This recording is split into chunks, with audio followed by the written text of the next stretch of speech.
Bethel Clouds TV, empowering lives.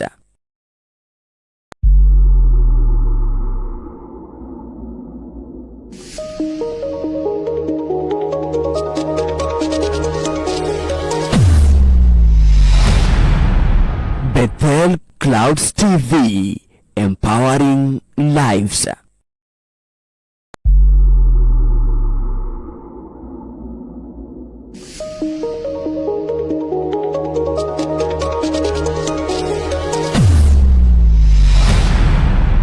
Bethel Clouds.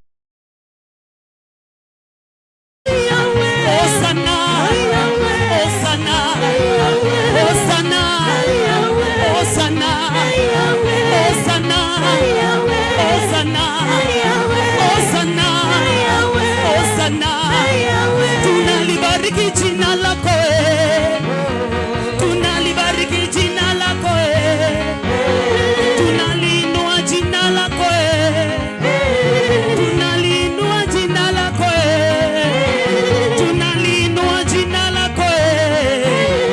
Kushoto kulia, jina la Yesu livume. Kushoto kulia, jina la Yesu livume. Kwenda juu chini we, jina la Yesu livume. Kushoto kulia, jina la Yesu livume. Kwenda juu chini we, jina la Yesu livume. Weka mikono yako juu, sema jina la Yesu livume. Jina la Yesu livume. Jina la Yesu livume. Livume, livume. Jina la Yesu livume. Livume, livume, yeah, yeah. Jina la Yesu livume. Livume, livume, yo. Jina la Yesu livume. Livume, livume, yeah, yeah. Jina la Yesu livume. Aya, weka mikono yako juu, tupige Yesu makofi. Piga, piga, piga, piga, piga, piga, piga, piga. Tumuinue, tumuinue, tumuinue, tumuinue, tumuinue, minue, minue, minue. Sema, hey, aya, Yesu ni Bwana. Aya, weka mikono yako juu tena. Tumuinue, tumuinue, tumuinue, tumuinue, tumuinue, minue, minue, minue, minue. Yesu ni Bwana. Milele wa milele, Mungu wa baraka ni nani? Milele wa milele, Yesu. Wa milele wa milele, Mungu wa baraka ni nani? Sema, anafanya nini maishani mwako? Anafanya nini maishani mwako? Anafanya nini maishani mwako? Yawe, yawe, yawe, yawe. 1, 2, 3, 4. Jesus. Father, we thank you. Tunakutukuza Yesu. Hebu inua kinywa chako mbele za Bwana. Tumwabudu Bwana kwa jina la Yesu. Father, we thank you, we love you, we worship you, dear Lord. Oh, we love you more, Jesus. Cooperate in the name of Jesus. Bwana, tunakushukuru kwa upendo wako. Nena na Bwana, inua tu sauti yako, zungumza na Bwana. Achana na mimi siwezi nikakusaidia. Aliye mbele yako hawezi akakusaidia, Yesu peke yake. Oh Jesus, we came to worship you. You are faithful God and you are merciful God. Mwabudu tu Bwana, mwambie Yesu niko hapa. Kuna wenye wameingia saa hii hawajaabudu. Mwambie dadi na kuabudu leo. Nina haja na wewe. Nina haja na wewe Yesu peke yako. Mwambie Bwana siku ya leo, Bwana unaopitia wengine usinipite. Usije ukanipita. Usije ukanipita Yesu. Ninakuhitaji. Nina haja na wewe sasa Bwana. Kaa pamoja nami. Nishike mkono wako Bwana, maana wewe unaweza. We love you Jesus. Tunakuabudu Bwana. Oh, thank you Jesus. Nimekutana na wewe Yesu. Bwana, nimekutana na wewe. Nimekuona Elohim. umekutana na Yesu kama mimi. Nimekutana na wewe Yesu. Hebu mwambie Bwana, nimekuona ukitenda. Nimekuona Eloi ukitenda. Inua sauti yako, mwambie Bwana, nimekutana na wewe. Nimekutana na wewe Yesu. Mwambie Bwana, nimekuona. Nimekuona Eloi ukitenda. Kama unajua umetendewa, sema nimekutana na wewe. Bwana asante Yesu. Mimi nimekuona Bwana, nimekuona Eloi ukitenda. Kama unajua anatenda, mwambie tena, nimekutana na wewe Yesu. Mwambie Bwana, nimekuona.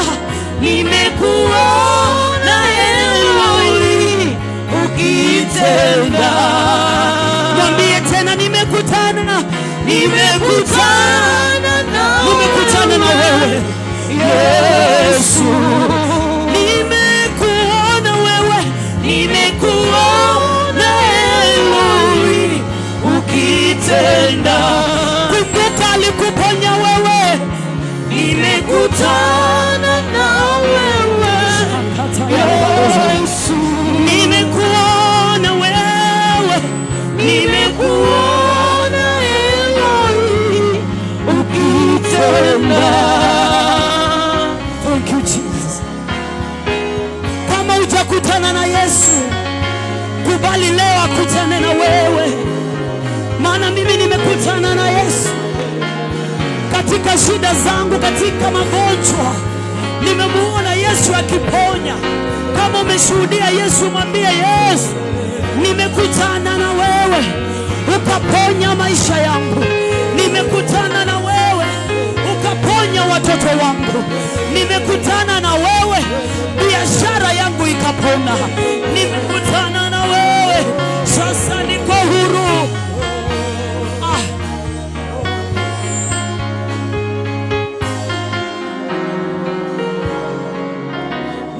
Nimekuona Eloi ukitenda. Oh, haleluya. Nimekuona Eloi ukitenda. Hebu mwambie umemuona akitenda. Nimekuona Eloi ukitenda. Sio mimi unaambia, mwambie Bwana, nimekuona.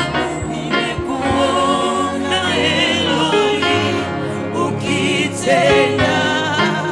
Kumbuka vile alivyokuponya, mwambie nimekuona Eloi ukitenda. Mwambie tena, Bwana, nimekuona. Nimekuona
tena tu. Wewe ni mwema, haufananishwi. Wewe ni mwema, Bwana. Thank you, Father. We glorify you. We thank you and we honor you. We thank you, Father.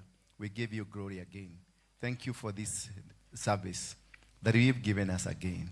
We were with you in the morning service.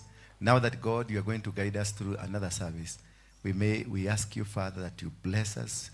Let our ears be opened towards your kingdom, towards your word, that we may be able to learn and appreciate your word according to your will. Use us, Father, to be the vessels for your kingdom. For it is in Jesus' name we do pray. Someone say amen. You may be seated.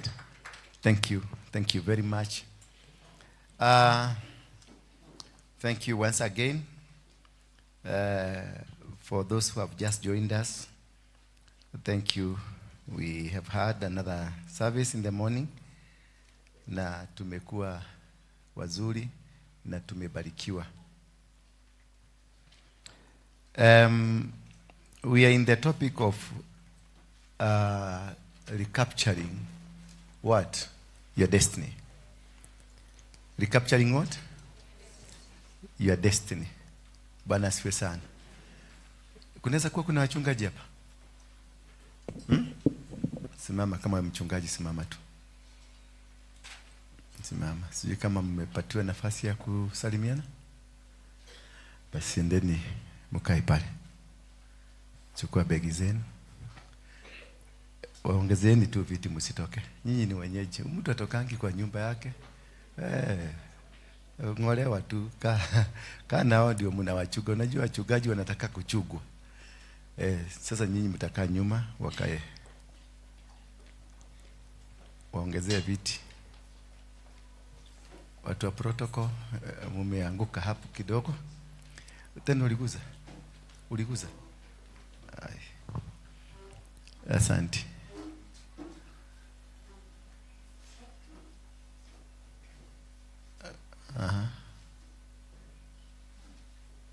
Okay.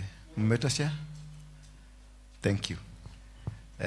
Always watu wa protocol learn to identify mchungaji, upatie nafasi yake. Mafuta ni muhimu. Watu si watu wazuri. Nawaambiaga kuna watu wachawi dunia kama wachungaji. Maana wako na mdomo inaweza kunena. Anaweza toka hapa akisema hiyo kanisa na mtaona shida. Poleni na karibuni. I hope you had your time. Mulisalimiana? Mulisalimiana? Bado. Kujeni basi, mmoja tuanze na wewe. Nani yako na mafuta mingi kuliko wale wengine? Atuanzie. Wewe ni pastor, ni bishop? Na wewe? Simama basi, mpatie microphone. Yes. Hallelujah. Amen. Praise the living God. Amen. Asante sana, nashukuru leo hii nimeokoka. Kwa jina naitwa Pastor Charles Owino. Kanisa iko Mihang'o, inaitwa Christ Evangelical Ministries. Leo hii tuko hapa ili tushukuru Mungu kwa yale aliyotenda pale Jacaranda. Kuna watu wengi waliokoka. Mliona? Yes. Na tuliweza kuhubiri amani na tukaleta watu pamoja. Silikuwa kitu mzuri? Yes. So siku ile sikuwa mchungaji, siku ile nilikuwa mtu wa security. Tumliona nilikuwa na apostle hapa kwa hapo. Na tulifanya kazi mzuri. Kwa sababu tuliambia Mungu ni asante, hata kama tulichoka, lakini ilikuwa ni kazi ya Mungu. Na tulishukuru Mungu. Kwa hivyo leo hii tuko hapa tujumuike, tuambie Mungu ni asante. Neno ya Mungu inasema kwamba tukishukuru Mungu, yeye hutufungulia njia hata zaidi. Na mambo ya kushukuru Mungu upendeza Mungu. Psalms 50:14 na Psalms 50:23 tutajisomea. Asante sana apostle kwa kutukaribisha tena na tumefurahi kuwa hapa. Asante. God bless you. God bless you too. Next. Hallelujah. Amen. Praise God. Amen. Tusalimiane namna hii. Hallelujah. Amen. God is good. What about all the times? Amen. Nawapenda kwa upendo wa Bwana wetu Yesu Kristo. Nashukuru Mungu kwa ajili ya siku ya leo. Mimi ni mchungaji George Angiro na ubiri Kayole na kanisa la Calvary. Bwana apewe sifa. Tumekuja kushukuru Bwana. Haleluya. Kwa ajili ya yale Mungu alitenda. Na mtumishi alisema siku ya leo ni siku ya kushukuru Mungu. Hesabu ni baraka kupatikana mahali hapa, kwa sababu ni kwa neema tu. Kama alitenda, ni vizuri turudishe shukrani. Amen. Nawapenda. Mungu awabariki sana. Thank you. Bwana sifiwe. Bwana sifiwe tena. Kwa jina naitwa Pastor Charles Otieno kutoka Calvary Covenant Center, Komorok. But since you are serving Jacaranda, we say to come and say thank you to the Lord what he did that day. Thank you, Apostle. You really work.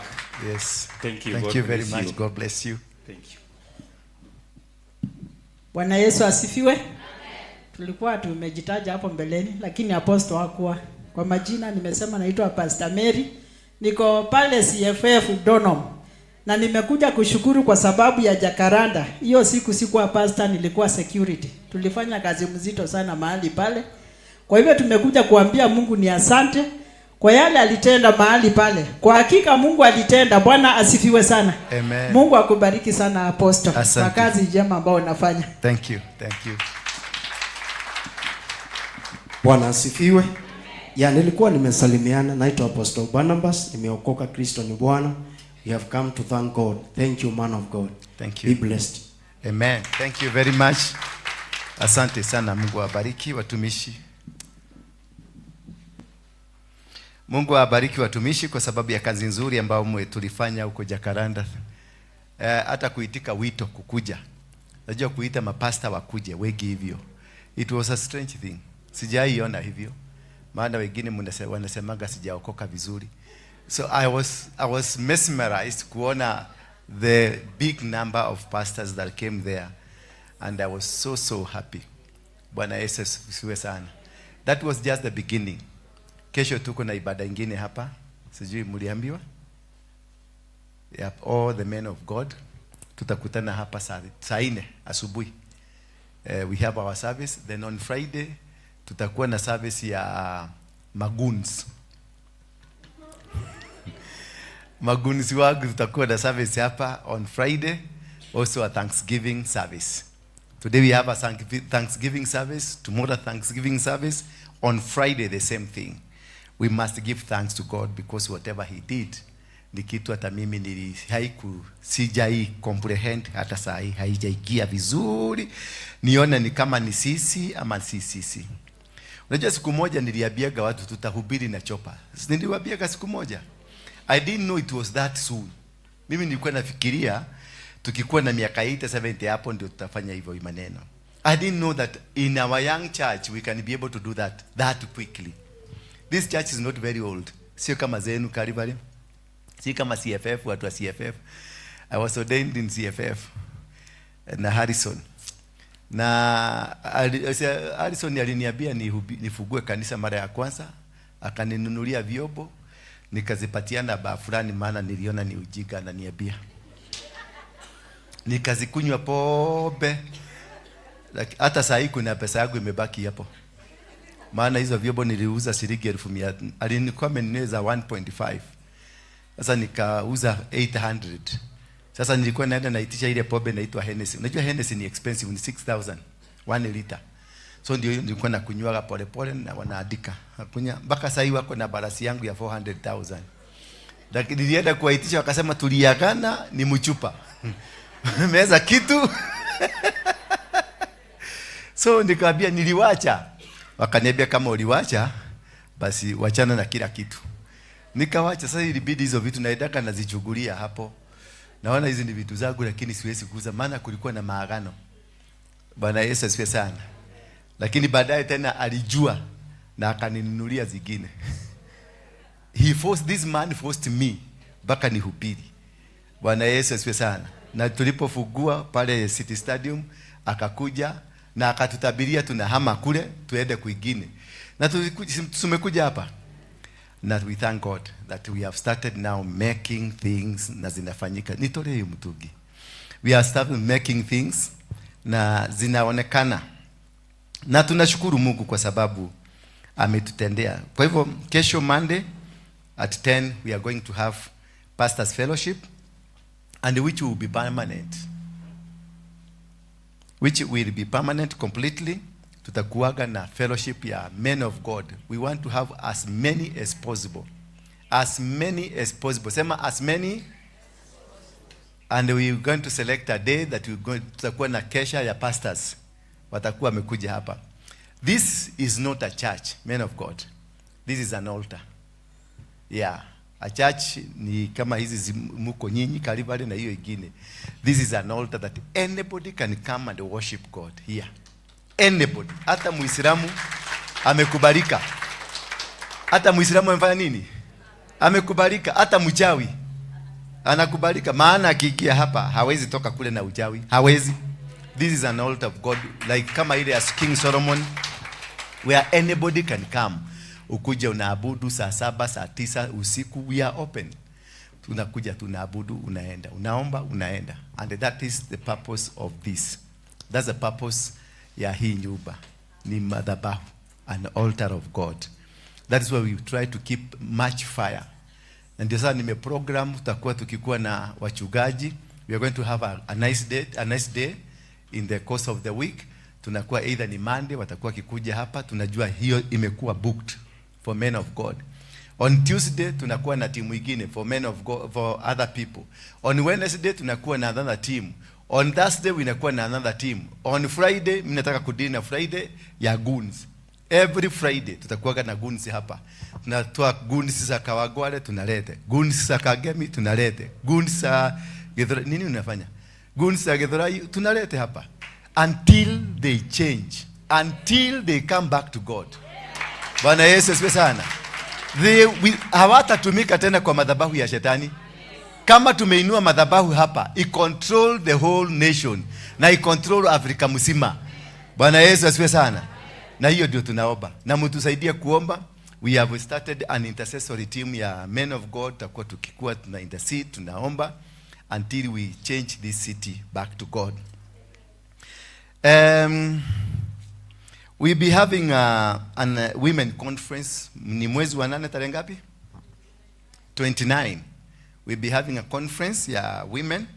Kwa hivyo I want you to help me to invite as many women as possible. Business ladies, politicians, wachawi, wagaga. Hata mkikutana na mama mugaga, mulete tumwambie there is a house of the Lord for all. Did you know that God embraces everybody? Mungu hajabagua. Nyinyi najua ndio mnabagua. Maana wachawi unajua anatumiaga Biblia kuroga. Ama mjuagi hivyo? Mimi nilienda kwa mganga mmoja hapa Matu. Anaitwa Kanini, kimama kinono tu hivi. Alitoa ile maneno yote aliniambia, alikuwa anasoma Biblia. So nikaona wametwist Biblia ndio wanatumia kuroga. Wakati tulikuwa kwa Mogeke tulitoa tunatumia Biblia. Bwana Yesu asifiwe sana. Waislamu pia ukiangalia Quran kutoka aya ya kwanza mpaka aya ya 35 ni the Old Testament. The whole Old Testament. So it's only understanding. Kuelewa tu hii Biblia tukiiweka vizuri na tuipangilie vizuri, watu wote watarudi nyumbani. Maana hata wachawi Biblia ni kwao. Ukienda kwa Waislamu Biblia ni kwao. Ukienda kwa Mogeke Biblia ni kwao. Marasta, Rastafari wanasema Lion of what? Judah. Who is the Lion of Judah? Jesus. Is only walifika hapa Ethiopia. Unajua Marasta walifika Ethiopia kwa Haile Selassie. Hawakuenda hapo mbele. Sasa tunataka tuwapeleke wapi? Hapo mbele. Wakiingia hapo mbele wataona Yesu. Wanaonaka tu Haile Selassie. Sasa tukiwapeleka mbele kidogo wataona na watabadilika. And this is how we should look at salvation. Christianity ni kitu ambao kinataka kuangaliwa kwa upana vizuri. Tusikue kama wale mababa zetu tumekuta warokole sana. Wakikuona sasa wewe kwa sababu ulikuwa prostitute, hawataki kuonekana wakitembea. Unajua kuna mapasta hawezi kutembea na mimi kwa sababu nitawaharibia jina. Huyu ni yule Mugeke, walikuwa wa Mugeke, atahari nitakuharibia jina. Kuna hawa hawawezi kubali kutembea na mimi. Lakini sasa tunataka tuwaonyeshe the love of Jesus, our boss. Who is our boss, by the way? Who is our boss? Jesus. To whom was he sent? Not to us. He was never sent to us. He was sent to sinners. Alitumwa kwa wale ambao hawamjui Mungu. Kama wewe sasa ushamjua Mungu, wewe ni mzuri, unalalaka biguni na teremuka asubuhi hapa, wewe si huyo bosi wetu. Wewe umeondoka kwa hiyo bosi. Bosi wetu alisema, I was not sent to the good people, but to the bad people, to the sinners, so that they can also know God. Bwana Yesu asifiwe sana. So our aim and our character should be the sinners first. Ukisikia mtu ni prostitute, mulete hapa. Ukisikia mtu ni mchawi, mulete hapa. Ukisikia mtu ni muuaji, mulete hapa. Maana hapa ndio kwa bosi yetu. Hallelujah. Because kama singekutana na mtu kama Harrison, aniobee, anishikilie, ningekuwa nahubiri kweli? Harrison kanisa yake ilipasuka mara mbili kwa sababu yangu. Mtu alikuwa anaitwa Mamisha, alikuwa secretary general, na wengine waliambia Harrison, ukiodaini huyo pamoja na ule bishop wa Kiabu, ukiodaini huyo tumekuondokea. Harrison aliwaambia, ondokeni. Kama kuodaini huyu ndio mtafanya muondoke, ondokeni. Mimi nitamuodaini. Na akatengeneza akakoboa, yeye alikoboa hall pale City Hall because of me. Akalipa hall ya City Hall. Hapo ndio alinimwagilia mafuta. Na akaambia hawa wengine wote, kama mnataka kuniwacha kwa sababu ya huyu, go, because mimi vinya nilionyeshwa na Mungu, huyu ni mtumishi wa Mungu na ameletwa na Mungu, ni mumwagilie mafuta. Kazi nyingine sina. Beyond that, I have nothing. And that is what he did exactly. Wakapasuka, wakaenda, kina Mamisha wakaenda, lakini baadaye Mungu akanituma Kiabu. Nikaitwa fellowship ya a crusade hapo Kiabu town. Sasa hiyo huyu wa Kiabu alikuwa hapo. Alikuwa na kanisa mahali juu hapo. Tulikuwa tunafanyia crusade. Sasa walikuwa wananishughulia kuangalia huyu mtu atahubiri namna gani. Sasa naye Mungu hakunitumia kwa kuhubiri. Kuna kipofu ilikuwa hapo. Anajulikana na kila mtu. Nilimuita nikakuja, nikamwambia unaweza penda kuona. Nikaona watu wote wameanza kuondokea aibu. Nikamuuliza tena, unaweza taka kuona? Akaniambia ndio. Nikamwambia ona katika jina la Yesu Kristo. Macho ikafunguka. Wadeli akiwa pale juu aliteremuka. Na akapigia baba simu akamwambia, "Niturenda guka kuhera." Tumeisha kujua ile kazi ulifanya. It has never been witnessed. Na Kiabu ikachange from that time. And this is what we need to embrace. To love people, let's love lead, let's work as a team, tupende washosho, tupende kila mtu, tuwalete watu wote pamoja, because that was the intention of Jesus Christ. Bwana Yesu asifiwe sana. So for the ladies, prepare for that conference. Muite kila mtu. Hata mkienda pale, mkiweza kwenda pale kwa Inaga, hata mimi nitakuwa nikienda kutoka sasa. Pale usiku saa 6 usiku tunakutana na wale wasichana, tuongee na wao. Si ndio? Sasa mkiona nimepigwa kapicha na wao, don't worry, ninafanya kazi ya bosi yangu. Hakuna biashara nyingine nafanya. Sasa nitaenda siku hiyo watatoa testimony hapa. Watasema we have seen Jesus. Bwana Yesu asifiwe sana. Therefore let us get into the topic. Ya leo tunasoma topic ambayo inaitwa recapturing your destiny. How do we recapture your destiny? How do you get into your destiny? Most of us people tumekuwa katika hali haujielewi, haujui, yani you are there, you are existing, but your destiny was taken away long time. Your destiny was captured by somebody. Kuna watu ambao destiny zao zinatumika kwingine. Wewe unajionanga tu hapa duniani, but you are not existing. Kuna vitu vinafanyika mahali kwingine, and hizi vitu zote zilikuwaga zako. Bwana Yesu asifiwe sana. Kuna watu ni wagonjwa hapa, walikuwa wagonjwa lakini hawakuwa wagonjwa, lakini kwa sababu walirushiwa mavitu wakagojeka. Kama my sister pale. Unatembea sasa kuna namna gani? Kuja tukuone. Mpigieni huyu dada wetu. Apolo nini sasa? Hebu kuja.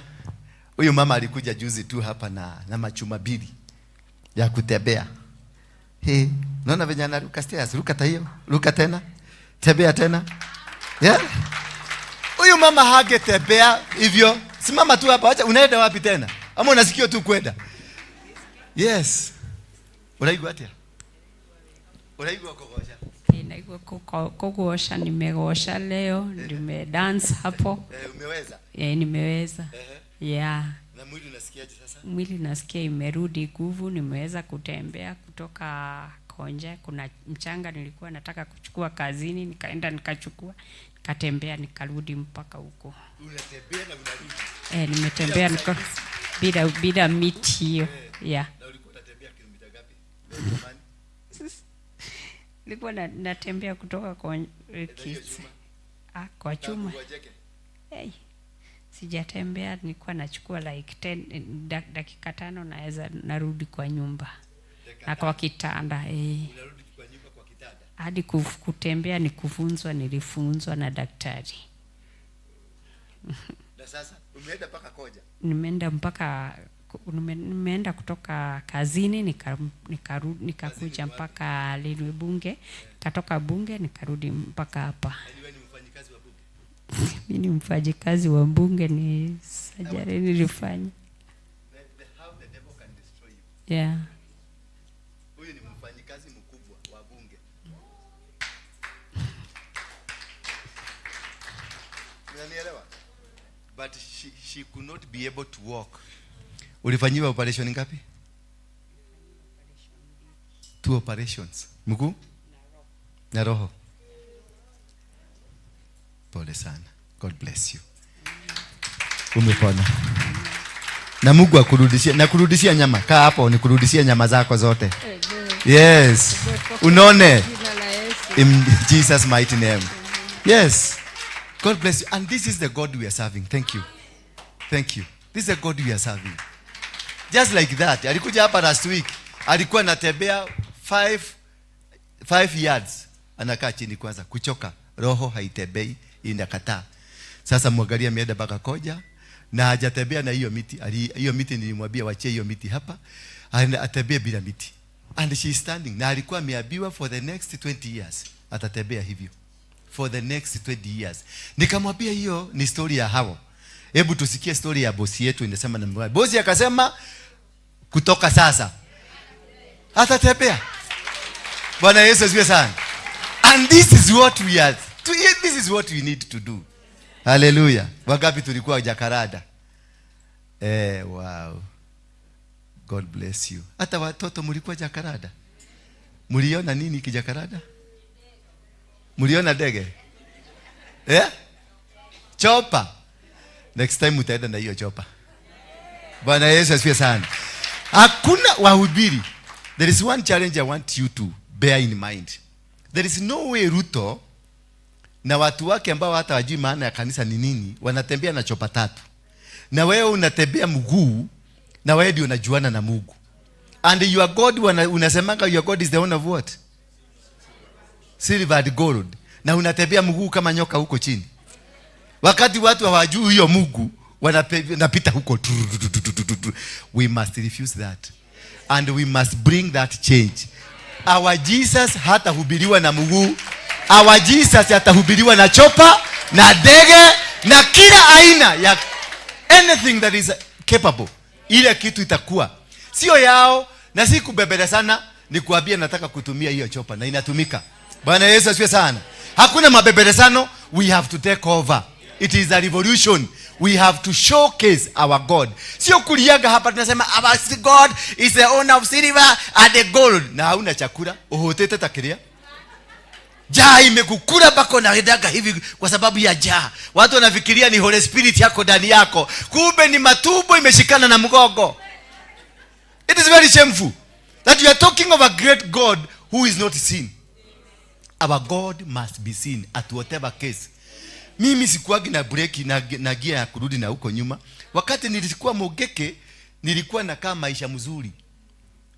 Hata kama Mungu wetu hakuwa mwenye silver na gold, tulikuwa tunaiba nyinyi. Tunaenda tunakaa nazo. Bwana Yesu asifiwe sana. Tuliwakalia, tuliwaswaga mpaka mkakaa laini mzuri kabisa.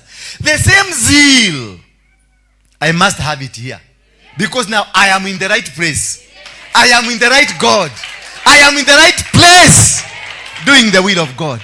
Na hiyo ndio kitu ya muhimu sana. Kujua you are in the right place. So when you are in the right place, do the right things. Yes, if my God is the owner of silver, I must have silver. If my God is the owner of gold, I must have gold. If the God is the owner of this everything here, I must have it. Bwana Yesu asifiwe sana. Ni digadi kurusedi. Kuhujia kaiwa kwa na maguru. Kama ni kuenda na maguu, tutaenda na Mercedes na maprado, magari kubwa kubwa. Haleluya. Na ni gari musafara, gari 300 musafara. Tukiingia Nyeri tunafuka Nyeri. Tunabadilisha economy ya Nyeri. Madasi yote inakuliwa, machai zinakuliwa, maugari zote zinakuliwa na watu wa Mungu, na wanawacha baraka huko. Lakini sasa ukienda saa hii na watu wa Mungu wa saa hii, mtampeleka hasara huko. Maana utasikia kuna hoteli kama 8 zina complain hatukulipwa. Na si ati walikataa kulipa, walisema Yesu tulipie. Maana hawana kitu kwa mfuko. Bwana Yesu asifiwe sana. So we must do it. As these people of the world are doing, we can do better. Si ndio? Sasa ni kuinua imani na tuendelee mbele. Recapturing your destiny. The process of recapturing your destiny is the process of realigning yourself to the will of God, to the plans of God. It is a process. Yani recapturing. It is what that was taken away from you. Ni ile kitu kiliibiwa ndio unarudisha. Bwana Yesu asifiwe sana. Maana hukuzaliwa ukiwa maskini, hukuzaliwa msee kama huyo ako na 106, 107 sasa, sini? Kwa maana last year ulikuwa 106. Yezi kuwa hata sasa huko 106. Ulishapanda ingine moja. Kwa hivyo kama msee kama huyu ako 107 sasa na bado anatembea chini, anatembea mguu, hana kitu, anakaa kwa kijiji, hana nyumba mzuri, why? There must be a serious problem. And this is what we need to address. Kutaka kujiuliza, was I born to live the way I'm living? Was I supposed to be the way I am?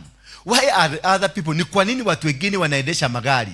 Ni kwa nini watu wengine wanakaa manyumba mazuri mzuri? Ni kwa nini watu wengine wameenda mashule mazuri? Ni kwa nini wengine wanavaa kaguo ka designer na mimi siwezi kuvaa kaguo ka designer? Ni kwa nini wengine wako kazi mimi sina kazi? Ni kwa nini wengine wako na biashara mimi sina biashara? Was it meant to be like that?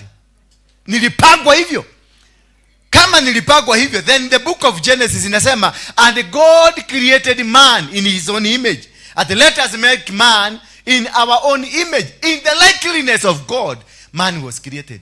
Kwa hivyo kama I was created by God and in the image of God, and God is the owner of silver and gold, God is the owner of the earth, God is the owner of everything, then I should be one possessing them, because I am a representation of God. Mimi ni mwakilishi wa Mungu hapa duniani. Mungu wako kule mbinguni na akanipatia amri na akanipatia dominion, nitawale dunia, nikae vizuri, nikanyage dunia na ikue. I subdue the earth, I dominate the earth. Then why am I suffering? Why am I not having? Mbona nakaa maisha ya upweke? Mbona nakaa maisha ya mateso? Mbona nakaa maisha ya kuonewa? Mbona nakaa maisha ya kunyaganywa? Mbona nakaa maisha ambayo hayaeleweki? Ni kwa sababu there is something that is missing. Si Mungu hajakubariki, Mungu alikubariki. Maana in the book of Genesis 1 verse 26 nasema, let us make man in our own image. And in the image of God, man and a woman was created. And then man was given responsibility to have dominion. Ati dunia yote umepatiwa miti, wanyama, umepatiwa samaki, umepatiwa ndege, umepatiwa kila kitu, zote umeambiwa control them. Kwa hivyo amekupatia kila utajiri ambayo unahitaji katika dunia hii. Kwa hivyo tukirudi kwa Mungu kumwambia tupatie, inaonekana hatuna kichwa mzuri. Mama, mnaona kama tuna kichwa mzuri? When you go kwa Mungu kumwambia, Baba tunakuomba utupatie shamba, tunakuomba utupatie pesa, tunakuomba utupatie mali.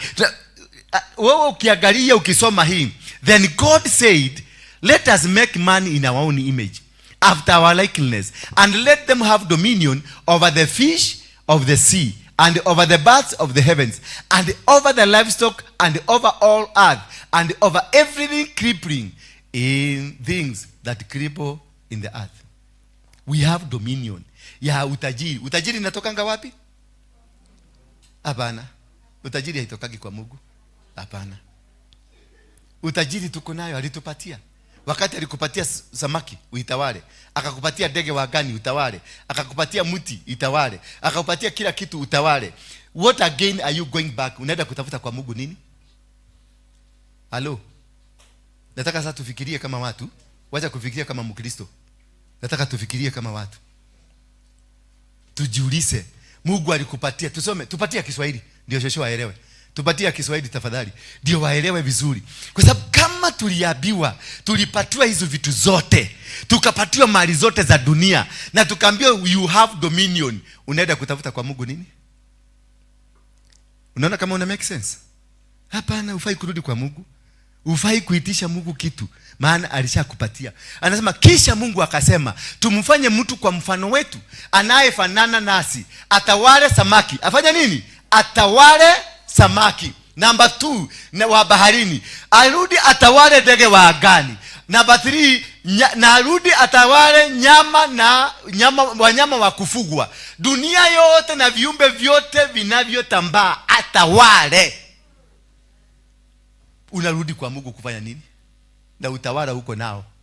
Unaona ujinga wetu bali tu? Utawala tuko nao, uongozi tuko nao, we have the dominion. What are you going back? Unaenda kuuliza bosi nini?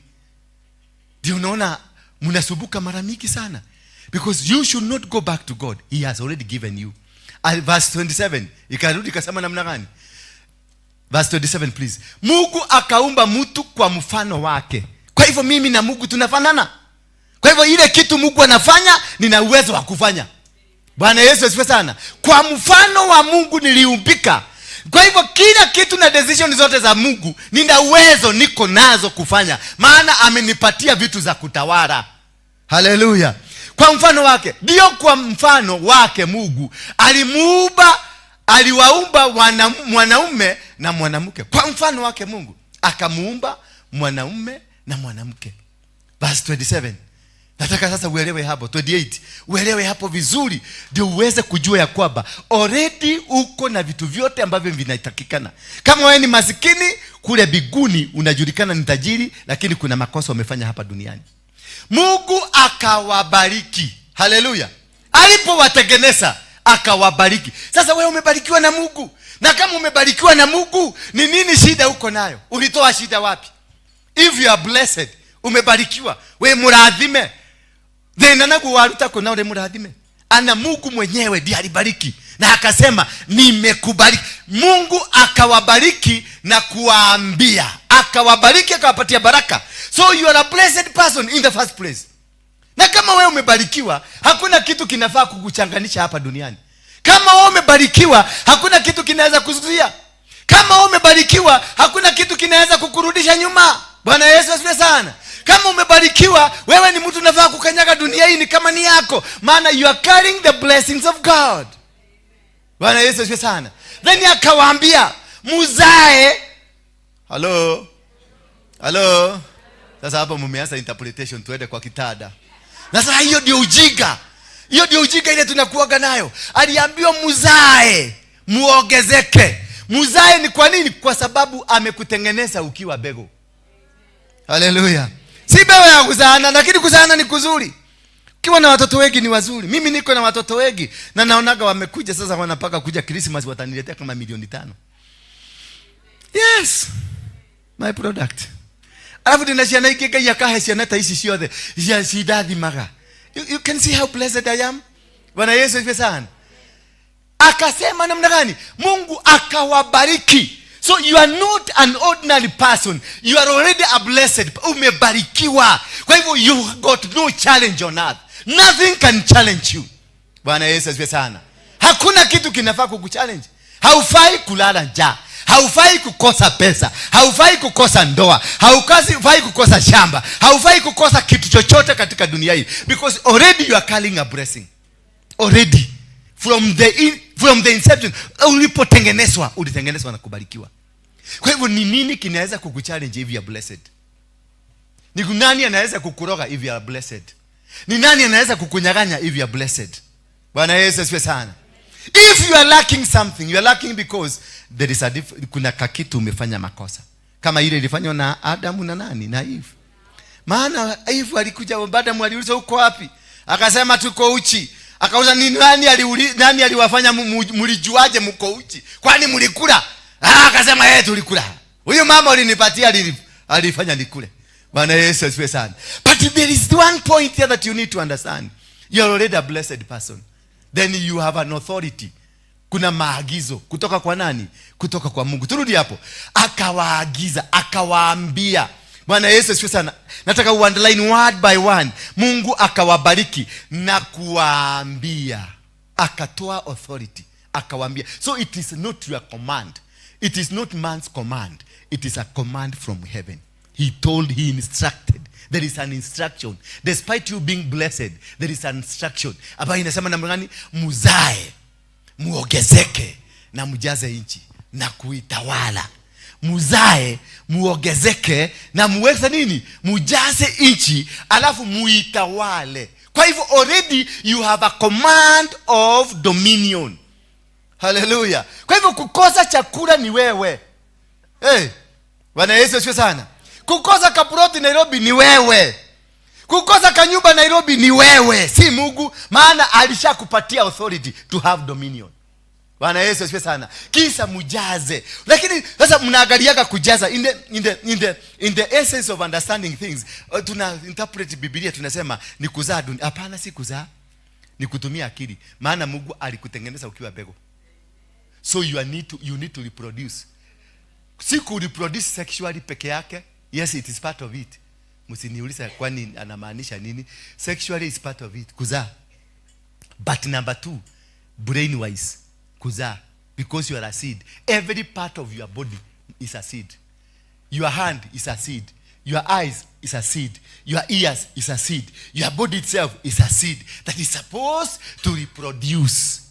Bwana Yesu asifiwe sana. And God created a system in you. Na watu wa dunia ndio naonaga hii maneno ndio wanajua sana. Maana mtu ule alitengeneza Coca-Cola, alitengeneza ikiwa ya kwanza. And by the way, Coca-Cola ilikuwa inatengenezwa ikiwa dawa. Haikuwa inatengenezwa ikiwa soda. Ilikuwa inatengenezwa ikiwa dawa. Bwana Yesu asifiwe sana. Hallelujah. The first Coca-Cola, it was a dawa. Ikakunywa na mtu akasikia vizuri, akatoa akasikia vizuri. That is now the essence of God. Concept ya kuongezeka, kuzaana. Ni wewe utumie akili yako izaane ndio tutawale dunia.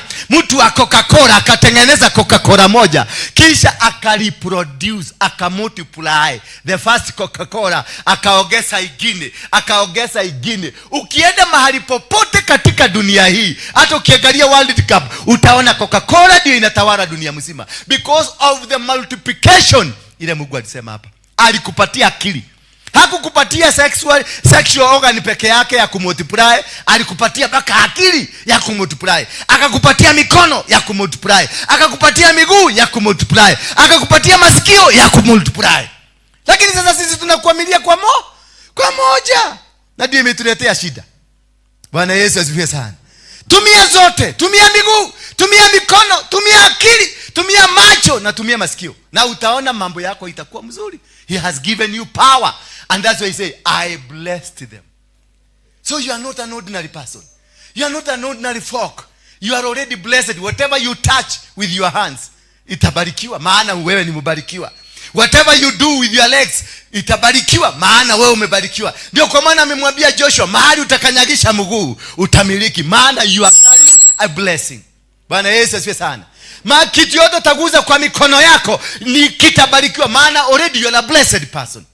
So use these things that you have. Tumia mikono yako kumultiply, kufanya hiyo principle ambayo tumeiona hapa. Tupatie tena hiyo 28. Hiyo principle ambayo tumeiona hapo. Yaani muzae, muongezeke na mujaze nchi na kuitawala.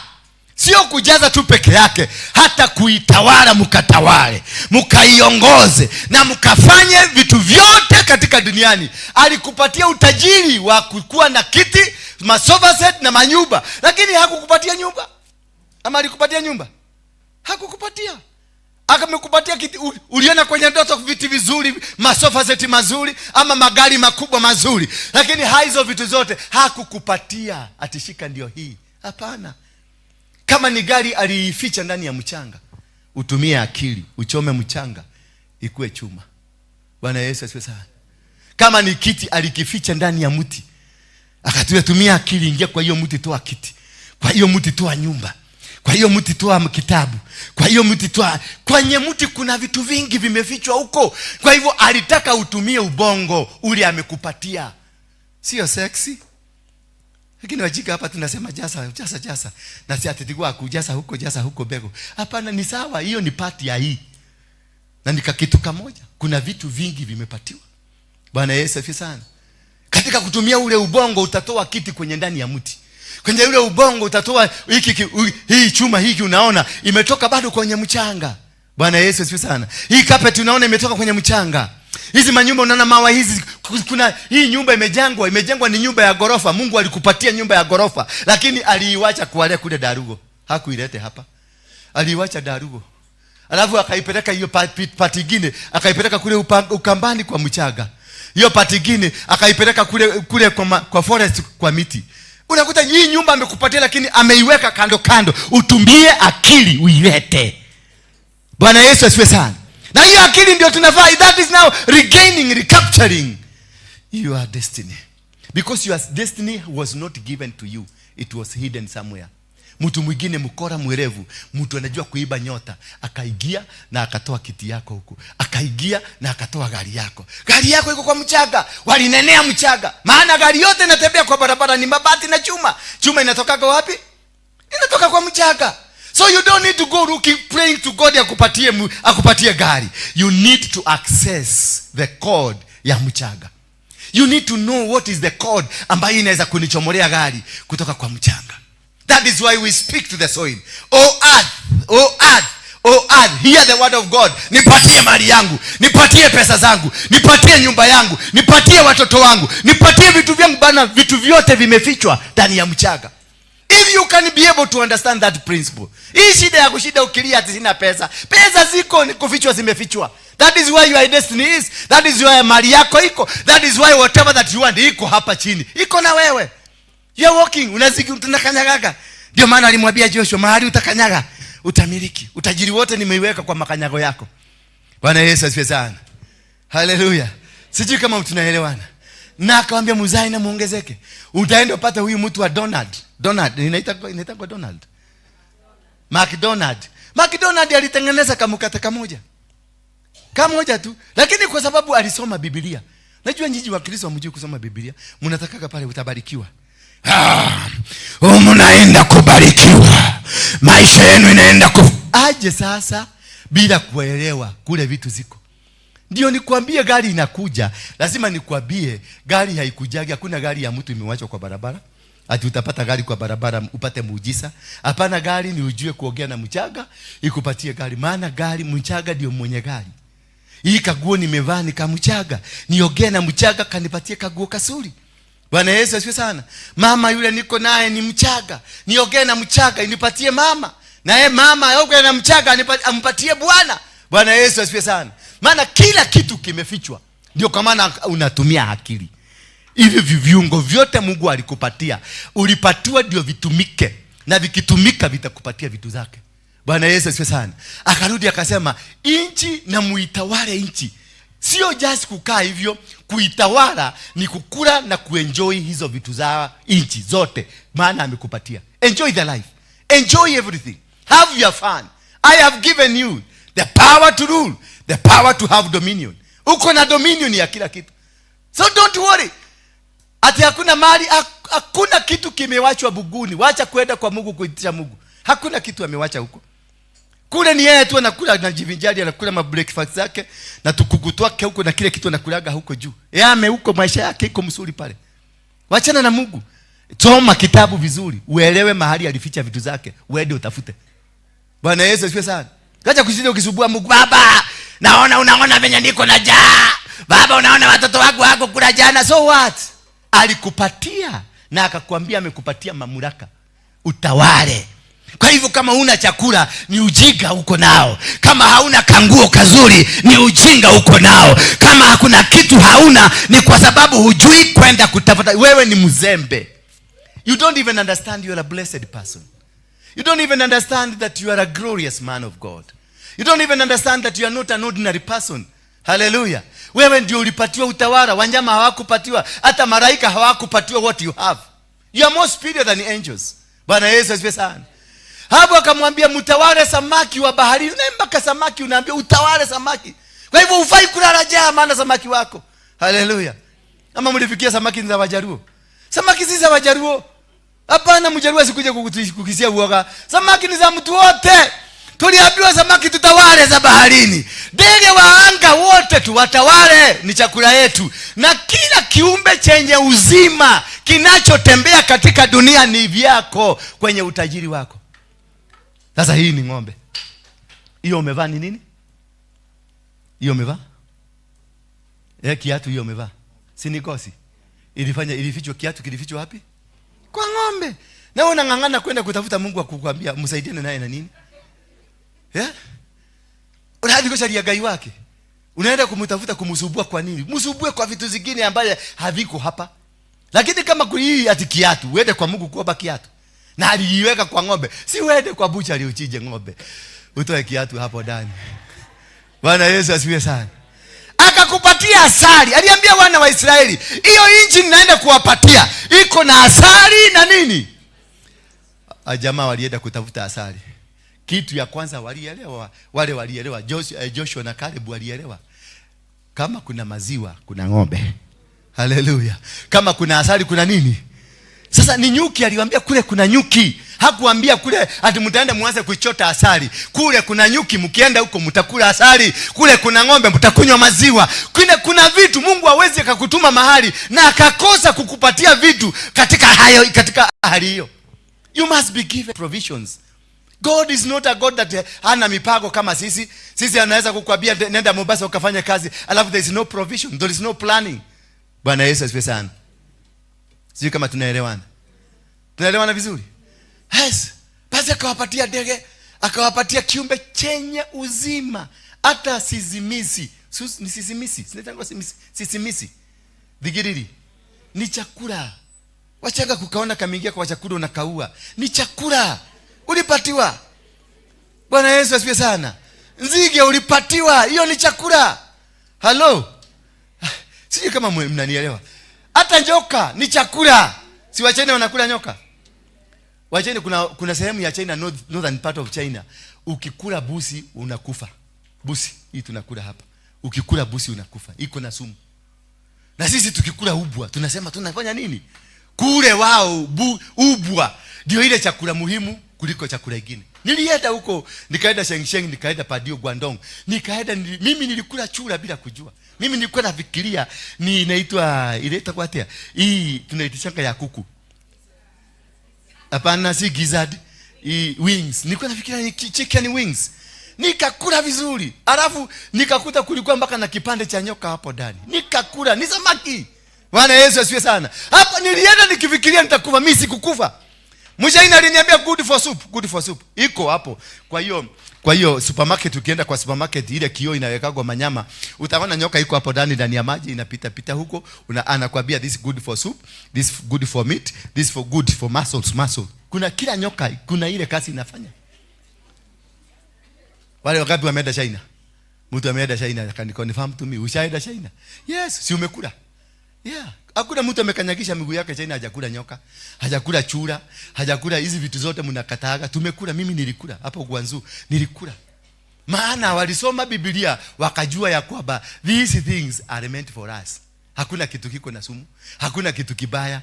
Ndio naanga marastafari wanafuta bagi wanasema iko kwa Biblia. Yes, ndio hiyo mumea iko pale. Ni venye hawaelewi mumea hii inatumika namna gani. Marastafari anehoye. Bwana Yesu asifiwe sana. Najua wananitazama kule. Lakini if you can be able to understand that there is nothing in heaven for you, everything is on earth. Kila kitu iko hapa. Maisha mzuri. Wachana hawa Kikuyu walituibia karibu jakera kanyumba. Kona ine ko igoro. Keruruine kya muti wa moyo. Honage ko huroka. Yaani unasikia mpaka amesema ajekiwe corner plot kule biguni. Wakikuyu. Anataka kona plot, hataki plot hivi. Maana Wakikuyu ni wakora, wanataka kujificha kwa kona. Bwana Yesu asifiwe sana. Bwana Yesu asifiwe sana. Yes, hataki anataka kwa kona. Kwa nini unataka ploti ya kona? Kwa sababu umekoka watu wengi sana. Na huko unataka kwenda kufanya na kona ploti iko na barabara ya pandi na barabara ya pandi hiyo. Sasa anahesabu ka supermarket kanaweza kuingia hapo. Bwana Yesu asifiwe sana. You have to understand that which God has given to us hapa hakiko kule biguni, kiko hapa. You can only access it here. Bwana Yesu asifiwe sana. So understanding is being able to understand your purpose. Kujua who are you. Bwana Yesu asifiwe. Kitu kilifanya Sulemani asfaulu na ashinde. Hakuomba pesa, hakuomba mali, hakuomba kitu kingine. Aliomba kile kitu hakiko duniani. Bwana Yesu asifiwe sana. He never asked for a tract of land. Hakuuliza magari, hakuuliza security. Alijua kuna kitu Mungu hakupatiana hapa duniani. Wisdom inakuwa na Mungu. Bwana Yesu asifiwe sana. Hiyo ndio aliitisha Mungu, nipatie wisdom. Ndio niweze kuongoza watu wako na niweze kuwapeleka kwa njia ambazo ni kamilifu. Alipoitisha hiyo, na uangalia kuitisha hekima, kuitisha wisdom, alitoa sacrifice gani? Alitoa ng'ombe 1,000 sacrifice. Kwa hivyo kuitisha akili ndio akili uweze kutabua vitu zako ziko wapi. Lazima uinue dhabihu. Lazima uinue sacrifice ambayo itakubaliana na mchanga. Mpaka mchanga ijue yes. Alimwaga damu, kunasemekana kwenye Biblia ati ilimwaga damu mpaka hiyo damu ikamufika kwa miguu hapa. Ile kuchinja mang'ombe. Mpaka akachoka, akaenda kulala. Kwa kuchinja peke yake, akachoka akaenda kulala. Mahali alilala Mungu akamtokelezea, maana aliguza Mungu. Bwana Yesu asifiwe sana. Ndio upate wisdom, upate, maana ameficha vitu zake vyote, amezificha. For you to access vitu zake, maana amevificha, unahitaji wisdom. You need to seek God for the wisdom. You need to give a sacrifice for the wisdom, for God to give you that wisdom to have the access. Maana kuna watu wanafanya kazi, analipo mshahara mzuri sana. Kuna rafiki yangu hapa anafanyaga na UN, amekoboa nyumba ya 1,900 kwa sababu analipo salary ya 2 million. Ako na 1,000 ngapi? 900. Kisha angalia matumizi ya nyumba ni kama 1,500. Wageni wanakuaga huko mabuzi, mimi ndio nampelekeaga mabuzi ya kukula. Bwana Yesu asifiwe sana. Na makuku ndio namsapureaga huko kwake. Mpaka siku moja nikamuuliza, salary yako inafika kitu 2 million. Si utoe ka milioni kamoja tuende hapa Buroti maguta. Ka milioni kamoja. Buroti maguta. Tuchukue next salary. Tumwage mawe, that salary, ukuwe na kinyumba kiliko hiki cha Rudo umekoboa 1,900 milioni 1. Akaniambia hiyo maneno siwezani nayo. I am too busy. Mimi nikajua kitu kimoja. Amepatiwa vitu, amenyimwa wisdom. Bwana Yesu asifiwe sana. Ameshindwa kuaccess kujua there is a future. Kuna future yako. Na hiyo ndio makosa mingi tuko nayo. Tumekosa kujua we have a future. Ane kukosa kuelewa future ni kwa sababu hauna hekima. Na kukosa hekima ni kwa sababu haukujiunganisha kuinua madhabahu ya kutafuta hekima. Sulemani alipata hekima na akakuwa na kazi kubwa na mzuri sana. Aliweza kuwaleta viongozi pamoja. Yeye hakutafuta hekima ya kuongoza raia, alitafuta hekima ya kuongoza viongozi. Akajua hii clan inajua mambo ya bao, akawalete hapa. Akajua hii clan ni ya kuchimba mawe na inatoka, kalete hapa. Akajua hii clan ni ya chuma, kalete hapa. Akajua hii clan ni ya kitu fulani, akalete hapa. Akachukua viongozi wao, akawashika, akawaambia nimewapatia anointing, nimekuwekelea mkono, fanya kazi yako venye inastahili. Sifa zote zilirudi kwa Solomon. Maana watu wa bao walijenga viti, watu wa mawe walienda kachimbua mawe, watu wa kile wakalifanya hiyo, watu wa fugaji wakafanya ufugaji, watu wa kuku wakafanya ukuku. Kila kitu kilifanyika, maana alitumia hekima kuweza kujua viongozi na watu ambao wako na taaluma fulani. Hiyo ndio hekima tunaomba. Kujua yule mtu anashona kiatu, sio wewe mwenyewe mwenye kushona nguo. You must have that network. Bwana Yesu asifiwe sana. You must have those networks. Kujua ya kwamba yule ako na kiatu, mtengenezaji wa kiatu, sio mtengenezaji wa nguo. You must have two. Na sio mtengenezaji wa kucha zako. You must have the third one. Na sio mtengenezaji wa nywele yako. You must have the fourth one. Na sio mtengenezaji wa vitu vingine, nyumba yako, utensils, meza, vitu vingine. You must have them for you to succeed. You must build a network. Hekima ni kukua na nini? Na network.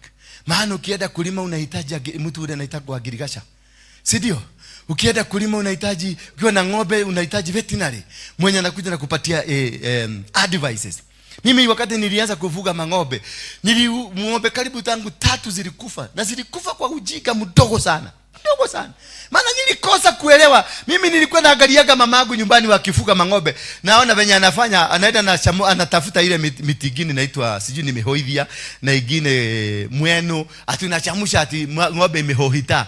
Sasa mimi sikuwa naelewa hiyo kuhohita yao sio kuhohita ya Nairobi. Mimi nikaenda nikachamusha mweno nikapatia ng'ombe. Ng'ombe ikafura zaidi. Kaka kidogo ikatoa manini hapo, ikaaguka ikakufa. Na daktari akakuja akaniambia haikuwa na hiyo kitu ulifikiria, ilikuwa na pneumonia. Bwana Yesu asifiwe sana.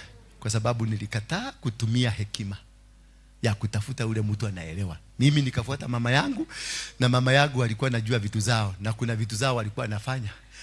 Nikaruhusu ng'ombe 3 kwa sababu ya kutoka kwa nini? Na hekima.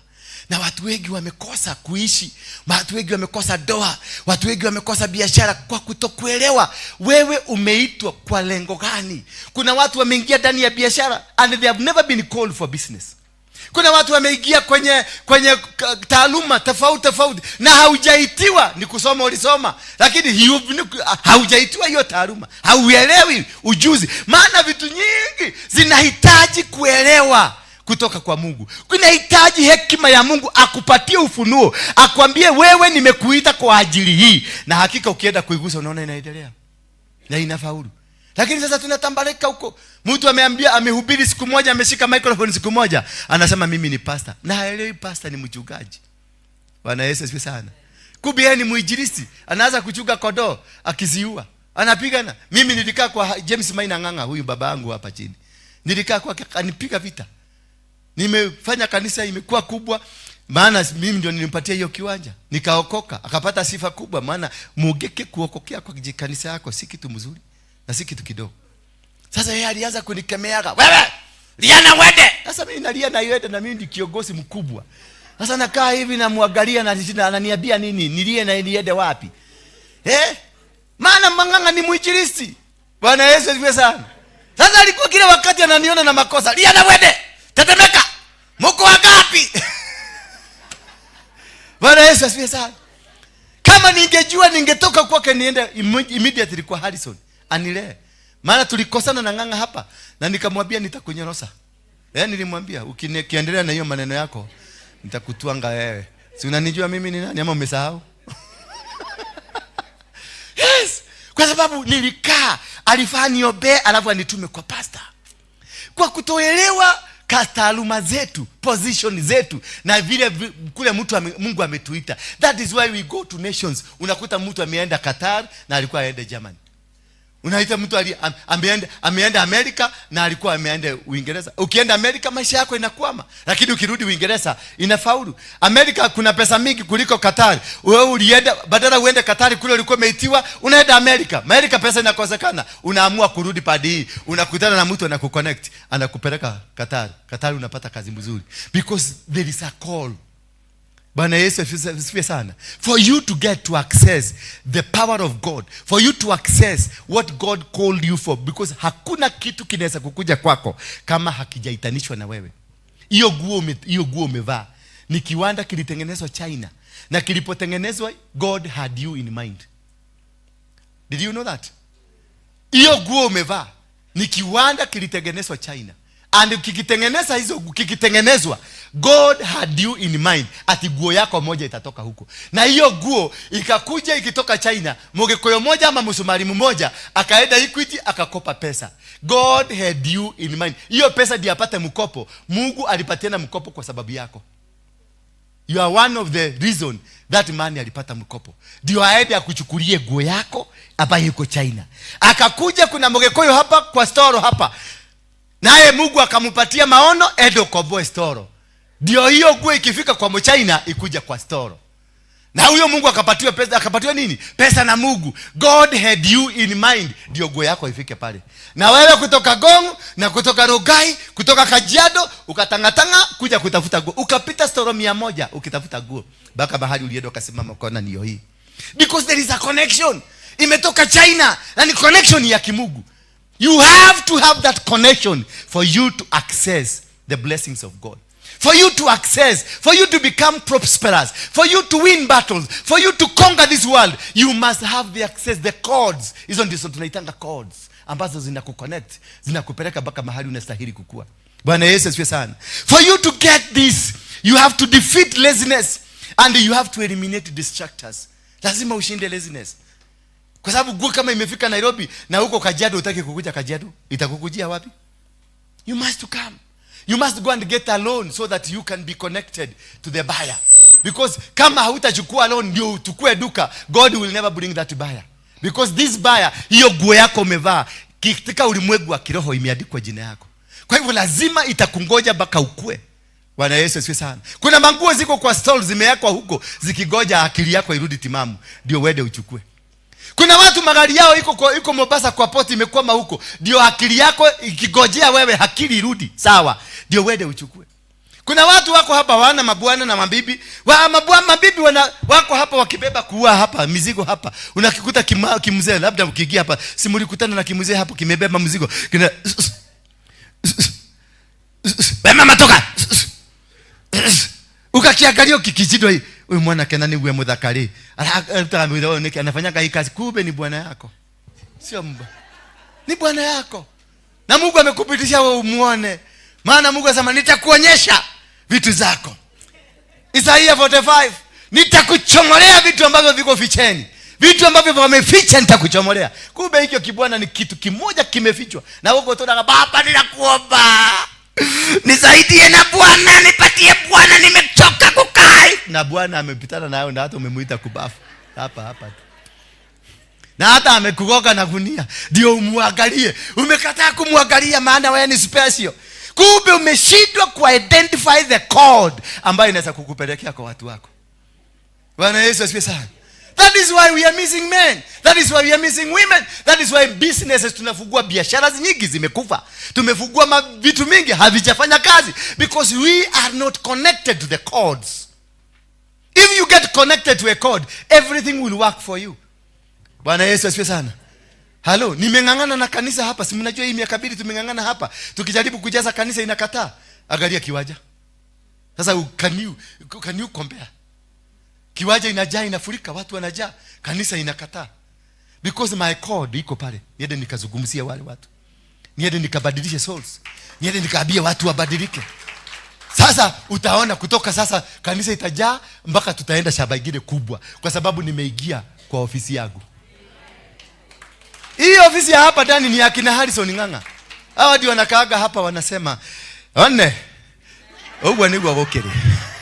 Kaogwa nigwa wokere. Yes. Na sisi tunaenda tukichota tukijaza makanisa. Tukichota tukijaza makanisa. Makanisa tujaze na tubadilishe sheria, tubadilishe maisha ya watu, tuwalete kwa Mungu. Bwana Yesu asifiwe sana. When you get right into the right code, you become successful. You win every battle. Na vitu vinakuwaga soft. Hala. Yani unataka kuniambia ni moshi yeso kubuka na ndege huko ati wadiko huje. Baka nasikia watu wengine wakisema, hiyo ni Illuminati.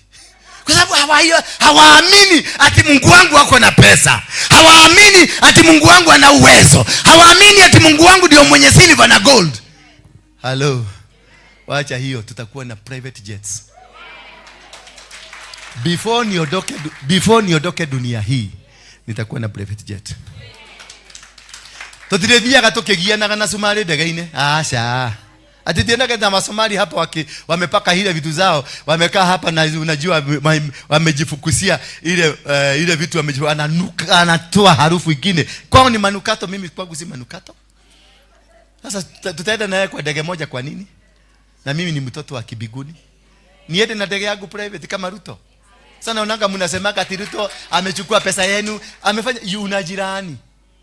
Oba hata wewe siku moja ubebwe na private jet. Furahia Ruto anabebwa na private jet. Ni mtoto aliuza kuku kule Sugoi. Alikuwa anasimama kwa barabara akiuza kuku. Ameachieve, amepada. Hata wewe ukikasi mtu ati kwa sababu anaendesha ati ni pesa gani?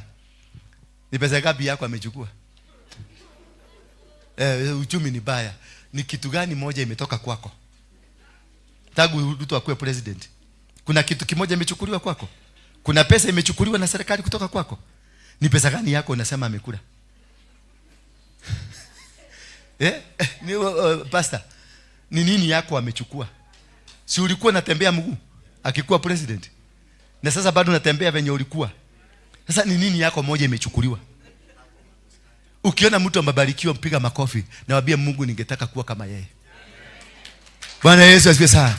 Si kuanza kusema ni pesa zetu. Pesa gani? Nitolee pesa kwa hii account yako. Ile account yako ya Equity iko na shilingi 800. Tuambie ni shilingi ngapi 3 zimetolewa hapo. Ati aliiba. Mnasema aliiba. Yes, ameiba. Hakuiba kwako. Hakuiba. Yes, ni yeye. Ruto ni mwizi kabisa. Kagwaro. Ruto akiwa kwa cabinet meeting, asikie Waruigi amekuja hapo na kataito kashaba, atawachana na cabinet meeting, aulize ni iko wapi, apigie wani wa shaba, hebu angalia kama fanya search haraka haraka. Hiyo Ruto ameubwa hivyo. Ruto akiona kuku apitaki, ushaiona akienda kwa rally hivi aone kuku nyingi ziko pamoja, anasimamaga hapo kuziangalia. This connection yake iko na nini? Na makuku. Bwana Yesu asifiwe sana. Sasa wewe tafuta connection yako. Hata wewe you can be a president. Hata wewe you can be a minister. Hata wewe you can be like Waruigi. Nani akisema Waruigi anaweza kushika microphone ya ubiri? Nobody. Bwana Yesu asifiwe sana. Mlikuwa mnaniita Kengei? Agamba mweba? Walikuwa nasema ni Kengei? Hallelujah.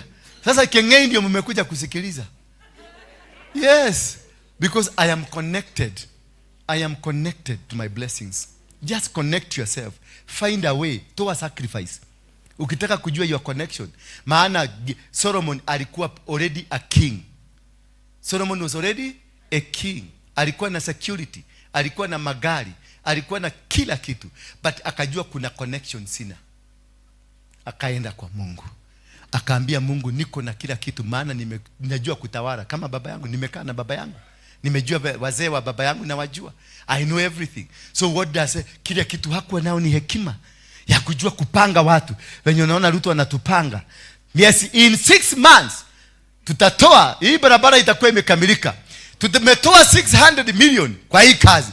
In 6 days kuna contractor atakuwa on site kupanga watu. Na watu wanapiga wanasema 2 term. Wewe ukirudi kugeuka kwenda kwa 1 term, ashapita, ashatangaza, ashadeclare kwa hewa. Najua sisi ni wajinga sana.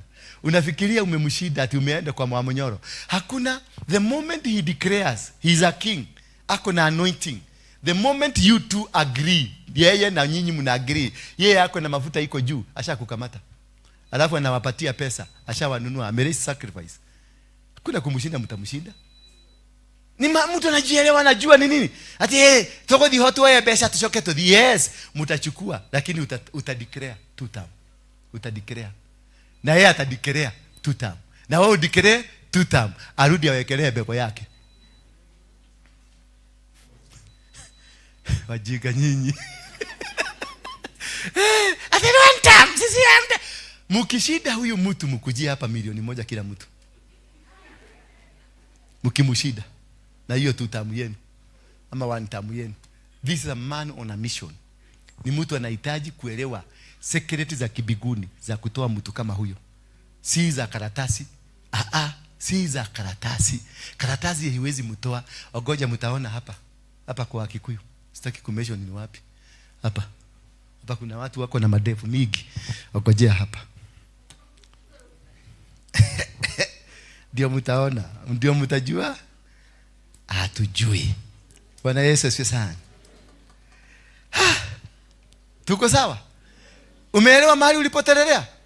Wacha kurudi kwa Mungu na matetamiki. Enda kwa Mungu na shukrani. Ndio kwa sababu leo tumekuja hapa na shukrani. Sasa unataka kuniambia hiyo chopa nilitoa biguni? Nilitoa biguni? Hapana. Hiyo chopa ni ya Muidi. Muidi hata hajui Yesu ni nani. Nilienda nikamwambia, akaniambia leta pesa, wekelea pesa kwa mesa. Nikamwambia pesa sina. Akaniambia basi kwenda. Nikapigia marafiki wangu 3 4 hivi, nikamwambia nataka kwenda kwa kiwanja na chopa. Wakaniambia tupatie account. Wakaweka. Hakuna maombi ilifanya hapo. Hapana. Hakuna maombi. Sikufanya maombi. Nililipa. Nililipa. Dereva akakuja akanibeba, akanipeleka kwa kiwanja. Sasa unaanza kuja ate baba tutengeneze timu ya intercessory ya kuombea ndege ikuje. Itatoka wapi? Haiwezi kuja. Bwana asifiwe sana. You have to do something. Because already kila kitu ililetwa hapa duniani. Ni wewe utafute kodi ya kuingia, kwenda kwa kila warehouse, hizo vitu zako kule zimefichwa. Wewe ndio uchomoe, unachomoa. But to get these things, you must have watu wanne katika maisha yako. Bwana Yesu asifiwe sana. Watu wangapi? Wanne katika maisha yako. Mtu wa kwanza ambao unamhitaji kabisa anaitwa divine connector. Kama sasa mimi hivi, I'm your divine connector. I may not give you anything. Na sasa sina pesa ya kukupatia, lakini niko na connection ya kiroho biguni. Nimekuconnect leo. Nimekuambia wacha ujinga ya kuobaga Mungu vitu kule biguni ziko hapa. Enda utafuta connection. That is what you needed to understand. Wacha nakwambia ati lazima uombe ndio gari ikuje, lazima uombe ndio mama akuje, lazima uombe ndio mzee akuje. Hapana. Hizo vitu already ziko. You need a code to understand what is the code to have a vehicle, what is the code to have a church. Ni sasa mimi nimeunderstand kukuwa na kanisa kubwa na ijae, lazima niende kwa kiwanja. Halo, tukienda mikutano mingine 2-3 tutakuwa na kanisa kubwa kuliko hii mara 6, because tumejua ku access. Na the moment you access your code, milango yako haitafungwa tena. Isaiah 45, milango yako haitafungwa tena. Alishika Cyrus kwa mkono wake wa nini? Nipatie Isaiah 45. Alimshika kwa mkono wake wa kulia. Bwana Yesu asifiwe. Akavunja milango na malango zote ambazo zilikuwa against him. Akateketeza. Once you become right with God, God will be right with you. And vitu zake zote zitakufuata tu kwa sababu you are right with God. Isaiah 45 please. Yeah, na nipatie na Kiswahili.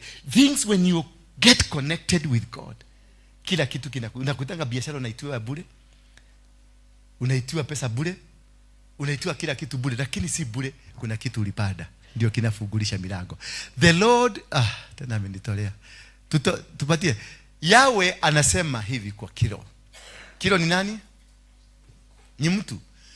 Kiro ni mtu anaitwa Silas. Mchaguliwa wake. Yaani ni mtu ambaye ni mchaguliwa, anointed person. A man called for his purposes. Akamwambia, nilikuchagua kuwa mfalme kwa kunitumikia. Already ni mtu amechaguliwa, ambaye alichaguliwa kuwa mfalme. Na unaweza kuwa mfalme na ukose vitu za dunia. Bwana Yesu asifiwe sana. Unaweza kuwa mfalme na ukose vitu za dunia. Alafu akasema, nilikuchagua kuwa mfalme kwa kunitumikia. Ninaimarisha nguvu yako kusudi uyashinde mataifa mbele. Ninaimarisha nguvu yako kusudi ushinde mataifa yaliyo mbele yako. Bwana Yesu asifiwe sana. Kwa hivyo kuna kuimarishwa, na kuimarishwa ni kujua kupata connection. Bwana Yesu asifiwe sana. Ninaimarisha nguvu yako kusudi uyashinde mataifa mbele yako na kuzivunja nguvu za wafalme. Si kama unanielewa, kama umeshika hapo. Na kuvunja nguvu za wafalme. Wale wafalme wanaozungumziwa hapa ni vile vigezo vimewekwa kuzuia baraka zako. Kuna watu wako, kuna vitu viliwekwa vikashika biashara yako, vikashika ndoa yako, vikashika maisha yako, vikashika watoto wako. Mpaka sasa you are held captive, and God is giving you this power kushinda wafalme walio katika maisha yako. To defeat them. Maana walikuwa na mpaka wakati Mungu alikushika makono haungeweza kuwashinda. Until God holds you by your hand. Until God akushika hivi, hatungeenda pale Jakarada. Jakarada hakuna mkutano inafanyikaka na inakosa magazi. Watu wanaporwa masimu, watu wanapigwa, watu wananyang'anywa. Mlisikia mtu alinyang'anywa? Hapana, hakuna mtu alinyang'anywa. Hiyo kuna kuanga na vita, lazima kuna tokeaga vita pale. Maana Raila alichija mabusi hapo ndio alitukua na toleaga makafara. Mweja alitoleaga makafara zake huko. Mungeke tulitoleaga makafara huko. Hakuna mkutano mimi kufanyika pale ikatoka na amani. Lazima vita itokee. Sisi ilikuwa na amani. Tukasema, tukamwaga mafuta chini. Tukasema hakuna damu itamwagika siku ya JNC. Kuna damu ilimwagika? Hakuna. Nimekaa nimechukulia kutoka Nakuru kila mahali peaceful. Because we were in the right place and we were being held. Tulishikwa mkono na Mungu, na akatuitania, akaita watu wakakuja wakajaa kiwanja. Ndio waone na wakuwe mashahidi ya ile kitu tunasema. Ndio anasema kusudi uyashinde mataifa mbele yako na kuzivunja nguvu za wafalme. Mimi ninafungua milango ya muji mbele yako, na hakuna mlango utakaofungwa. Akifungua hakuna mlango utafungika. Na amekwambia nimekupatia nguvu za kushinda wafalme. Tulishinda Ruto ama tukumshida? Tulimshida. Tulishinda Gachagua ama tukumshika? Tulishinda Uhuru ama tukumshida? Wafalme wa kumwaga damu tuliwashinda? Tuliwashinda. Bwana Yesu asifiwe sana. Lakini sio sisi, ni kwa sababu tulijiwakilisha kwa wakati ufaao, akatushika mkono. Na kwa sababu hiyo mlango imefunguliwa, hakuna mtu ataweza kufunga. Hakuna mtu ana uwezo. Kama mlango yako imefunguka, hakuna mtu ako na uwezo wa kufunga mlango wako tena. Ukipata huyo mtu anaitwa divine connector, you are already connected. Bwana Yesu asifiwe sana. Number 2, utafute watu wanaitwa men of access and influence. Bwana Yesu asifiwe sana. Watu kama hawa, kama singekuwa na wao, mkutano huo bado ungekuwa kidogo. Niliwatafuta nikawalete hapa, tukakula chai pamoja na mayai pamoja, tukaabiana sasa tumekuwa kitu kimoja. Tukaenda kiwaja. Niliwakuta kiwaja. Wakiomba Saturday walikuwa huko, wakikanyaga ardhi hiyo, wakiitisha watu wajae, wakiitisha watu. They are men of access and influence. You must have them. Bwana Yesu asifiwe sana. You must have them in your life so that they can influence things for you. Wakati nilihitaji barua hiyo kiwaja, kupata hiyo kiwaja barua ni shida. Nilipigia Sakaja nikiwa hapa. Nikaambia Sakaja, mimi naenda Jakaranda, ninahitaji barua. Akaniambia tuma mtu yako haraka haraka. Because Sakaja is the governor and is my friend and is a man of influence. Bwana Yesu. You need those people. Wacha kukaa gumu kama juku karaka.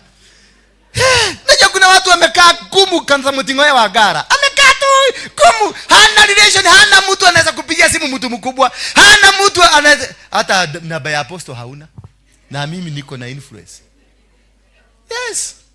Mimi kupika kasimu kamoja tu nafunguliwa mlango. Hata State House nipige hapa. Nipigie Ruto hapa, atachukua. Because I have influence. Bwana Yesu asifiwe sana. Get connection of people that has influence and connections. Ndio wanakuconnect. Unataka tenda mahali fulani, unapata kuna mtu amekuconnect haraka haraka. Unataka kwenda Abidjan na una ndege haraka haraka. Unapiga simu bili, unakwambia kunapatikana ndege, utapita Rwanda alafu uende Abidjan. Hivyo haraka haraka kuna watu watakuconnect, lakini kwa sababu haujui utakaa hapo ukiongojea ndege ya next year. Bwana Yesu asifiwe sana. Hello. Ukienda Israeli lazima ujue nguo mzuri kama hii mahali inatoka. Ya rais tena. Ni mzuri, ni ya rais. Unajua nguo za mama siku hizi zimekuwa rais. Nguo kama hii unakuta ni ya 200 na 300. Lakini nguo mzuri. Lakini nguo nini? Ni nguo mzuri. Mimi sisemi ni baya, ni rais lakini ni nini? Ni mzuri. Wamama wewe. Bwana asifiwe mama. Hallelujah. Yes. And number 3. Get into your life gifted people. Kama hao naona wako na kamera hapa. Mimi ukiniambia nisimame hapa na kamera. You must get gifted people. People ambao wako na gifts tofauti. Watu wanajua kuhubiri, watu wanajua gifts za kibiashara, watu wanajua gifts za kufanya vitu technical, wanakufanyia haraka haraka. Once you get those people, they you are connectors to where you are going. Sasa mimi ninaona dunia mzima, kata si ya huyu mjamaa na hajasoma kuniliko, lakini yako na akili mingi kuniliko ya kuoperate hii kitu. Bwana Yesu asifiwe sana. Mimi niko na degree 3, yeye labda hata hana, lakini siwezi kufanya hiyo kitu anafanya. I need that connection for me to get to where I want to go. I need connection ya yule alikuja kufuga hizi speaker. Ni mtu wa class 8, mimi ni mtu wa university. Kushikanisha waya hapa siwezi. I need those gifted people. In your life, in your session, in whatever you do, get the gifted people. They will help you to get to the next level of your life. Bwana Yesu asifiwe sana. Wacha kukaa gumu kama busaa ya Waluya ya kuvuta na molisha. Najua tulikuwa tunavuta hapa Kibera, lakini hiyo kitu mbona iletagi magonjwa? Unakuta kila mtu ameweka watu 10 milisha yao iko ndani na wanavuruta wakirudisha. Wakitoka huko wanaenda wakipiga sukuti. Ungapita huko. Kabusa kamepanda. Yamulisha. Naweza penda kwenda kuvuruta kidogo huko. Bwana Yesu asifiwe sana. Hallelujah. They are key assets with specialized skills. These people are very key assets because they have special. Kama secretary. Ukikosa kuwa na secretary mzuri kwa kampuni yako itaanguka. You are the boss, you have money, you have billions, you have everything. Ukikosa a secretary who is specialized wa kucoordinate maneno yako, utakufa. Ama wa secretary mwenye hajui secretary, atakuua. Atakuua na watu. Hataki kujua kama umepumzika ama hujapumzika, anakuletea watu. Hata usiku anakuletea watu. Asubuhi anakuletea. Hataki kujua, anasema mlikusema ulikuwa umeambia mtu fulani akuje hapa saa 2 asubuhi. Yes, amemleta hapo. Amepanga wengine kama nani. Alikuwa secretary wangu alikuwa ameniwekea kiti pale. Anapaka watu pale. Wengine amewapaga hapa, wengine wamepaga pale. Nikamuuliza, kwani unataka kuniua? Na sasa hiyo nimetoka tu hapa kuhubiri kwenda huko. Immediately ndio huyu hapa. Kuna Njoroge anataka kukuona, kuna Kariuki anataka kukuona. Namuuliza, uwezi kunipatia hata kabiri tu nikunywe kikombe ya maji? Bwana Yesu asifiwe sana. Na kuna unaweza kuta yes, anajua na hata watu hapo akisikia hivi na nimesema, ama angalia macho yangu kama ni mtu skill, unaona anaenda anatoa hawa watu, anawadanganya, anasema hapa kunataka kuoshwa, twendeni tukae pale. Ndio aondokea nini? Goli. Yes. Because ni skilled, ako na akili, anajua kusoma macho, anajua kusoma venye hata wrinkles zimejipaka pakia. Unajua mdosi amekasirika, daleda wana. Halo. Na watu wanajua anakaa pale wananiangalia. Kwa mlango anaangalia Nyasha anakaa pale. Hata kama ni saa 5 usiku atakaa huko. Sasa hiyo nimechoka, nimetoka hapa nimechoka. Naenda mpaka naona natembea hivi. Nahitaji kama dakika 20 nipumzike, nikunywe katumaji, kama kuna kasupu ka nani kanaitwa nini? Ka moteta nikunywe kadogo, at least nirudishe energy kidogo. Utakuta wamepaga line pale. They don't care. They don't care. And unakuta watu ukikuwa na secretary mwenye understand hawa watu they don't care. Wanataka kukunyonya tu mpaka wakumalize. Ukikosa secretary mzuri anajua bosi yangu ni kunyonywa na nyonyo. Ajue venye anacheza, akili arudishe huko. Utanyonywa utakufa. Na watu watakuja mazishi kukuangalia ukisiku. Kayale dukataje gaya. Gaya kuwa kendo kiria kega. Na si Mungu, ni nyinyi mumeua. Nikitoka hapa kwa madhabahu usinifuate pale, wacha kukuja. Tumia akili ujue nimechoka. Wacha kukimbia sad, don't come see me. Don't. Just go home. Endo pumzike. Not unless it's something very special. Don't come. Wacha kusubua ati tulikuwa na appointment. Ya nini? Nilikupatia appointment ukuje kanisani nikuhubirie. Bwana Yesu asifiwe sana. Nipatie na mimi. Sasa hiyo maneno yote mnafikiria inatoka wapi? Mnaona nikiokota hapa? Si inatoka kwa akili. Sasa mimi natumia akili full blast. Na akili nikitumia akili, damu ndivyo inaenda migi. Energy ndivyo inaenda migi. Maana napigana na shetani hapa ananiuza, unawachanua kwa nini? Shetani ananipiga hapa. So give me time. Wakati wa sadi wachanani na mchungaji. Halo? Sasa kuna watu mnaona nyuso zimebadilika. Maana hii ndio ile wakati peke yake naweza kukutana na nani? Na mchungaji. Maana nakuaga busy in the week. I cannot afford the time to come in the week. Apostle ndio hakuagi busy. Ndio idler. Anakuaga hapa akiwa idler. I'm not an idler. Hello, I do a lot of study. Hii maneno na kufundisha nimeomba. Ukanikuta hapa saa 9 usiku, niliingia saa 9 nikiomba nikiambia Mungu nipatie ufunuo, nataka niambie watu wako nini. Hello, Mungu akadownload. Na sasa mimi nafanya ni kuupload kuweka nini? Ni kuupload. Mimi ndio na yes, si unaona hiyo process. Yeye ali-upload. Katika kuupload internet ya biguni ilitumika na ilikuwa inanyonya mimi. Sasa mimi na internet bado inatumika ya biguni, bado ninanyonywa. Sasa mnataka kunimaliza kwa nini? Nisaidieni niende siku mingi. Sina bado mimi nikakijana. Yes. Ni venye nywele imeng'oka. Hello. So you need these gifted people. With gifted people they will protect you. With gifted people they will take you high places. With gifted people watakusaidia kufanya vitu ambavyo, angalia kama wale mama wanashonaka viodo pale.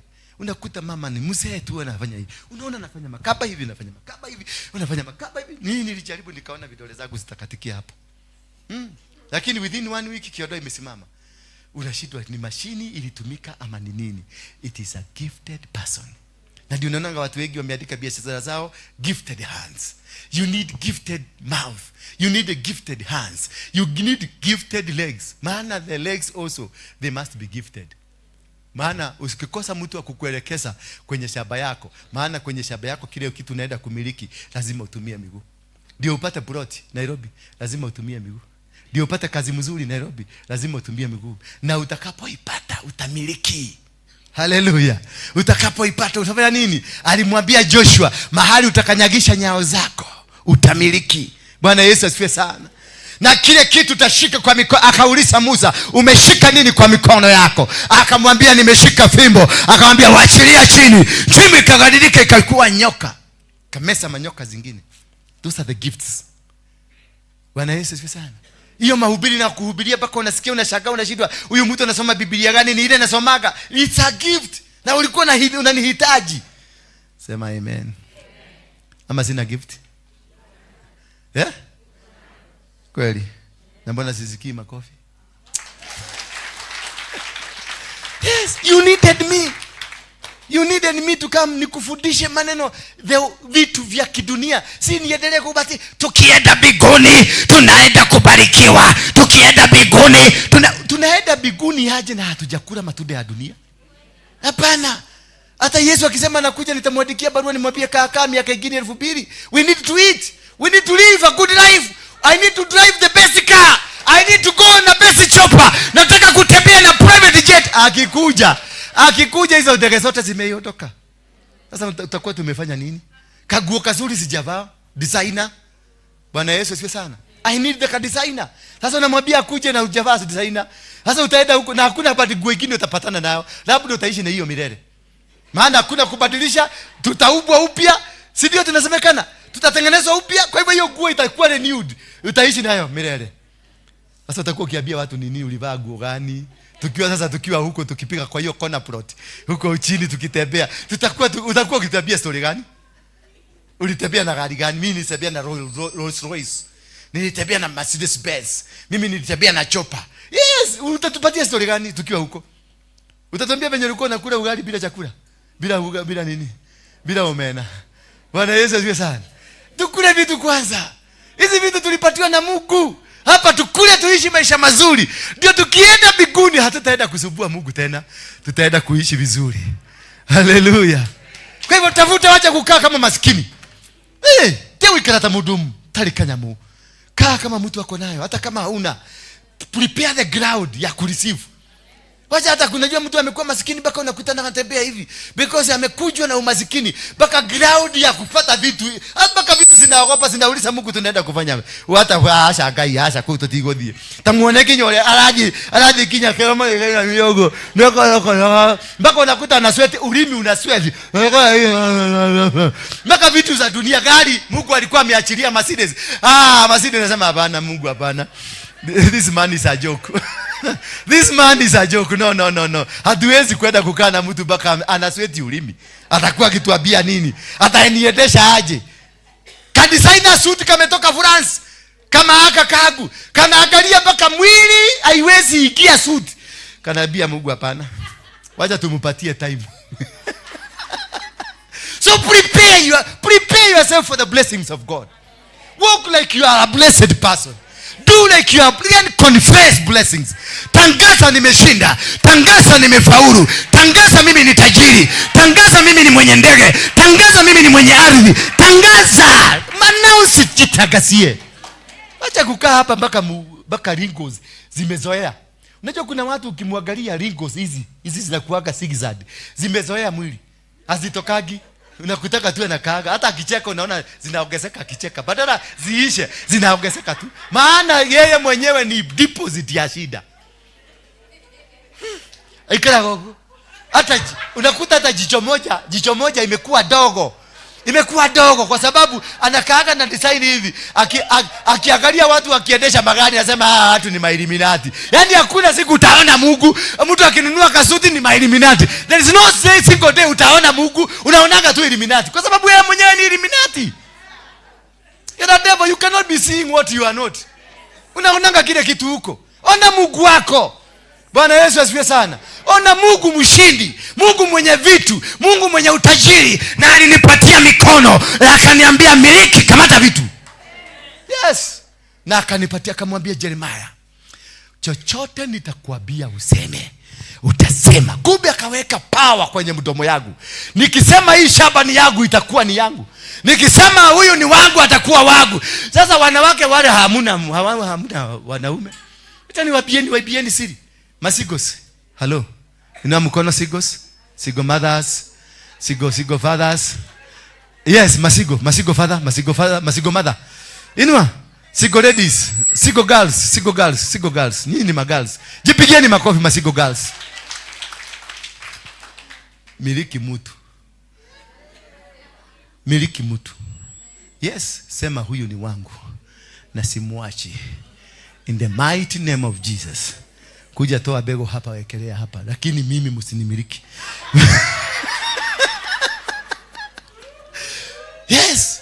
Kamata kitu. Ambia Mungu, huyu ni yeye. Yes. Kamata yeye. Kamata kila kitu. Bwana Yesu asifiwe sana. Alafu inua dhabihu yako. Muinulie dhabihu, ambia Mungu mahali popote hapo na akuje. Alafu usikamate tu mtu wa ovyo. Najua na nyinyi hamjui kukamata vitu. Msikamate mtu wa ovyo. Ambia Mungu, mimi kama wewe ni mwanamke, kuna mahali ulitoka. Si ni mwanaume alivujwa ubavu? Wewe ndio ukuje. Ambia Mungu, ninataka kurudi kwangu. Yes, hata kama ako na mtu. Hata kama ako mahali, muitishe. Hata kama ako na watoto 20, ukirudi na murudiane, mtakaa maisha mzuri sana. Maana you have come back home. Bwana Yesu asifiwe sana. Tiago itaki ate Bwana nataka husband. There husbands are many. We are all husbands here. Yes, and we can make you 3, 4, 5 of you. Na wataka, and you be my wives. Don't look for a husband. Young girls. Hallelujah. Najua young girls. Hello young girls. Magdalene. Hello young girl. Don't look for a husband. Do you get me? Don't look for a husband. Yeah? Look for arofaru. Look for home. Mahali ulikonoro, urudi hapo. You will see peace. Bwana Yesu asifiwe sana. Na umtolee dhabihu. Ambia Mungu, ninataka kurudi kwangu, na utarudi. Hiyo ndio nyumba yako. Nyumba si kujengwa huko, hapo ndio ulikuwa umetoka. Hiyo ndio nyumba yako. Hiyo si ni ushauri mzuri kwa wamama? Si mtipigie makofi.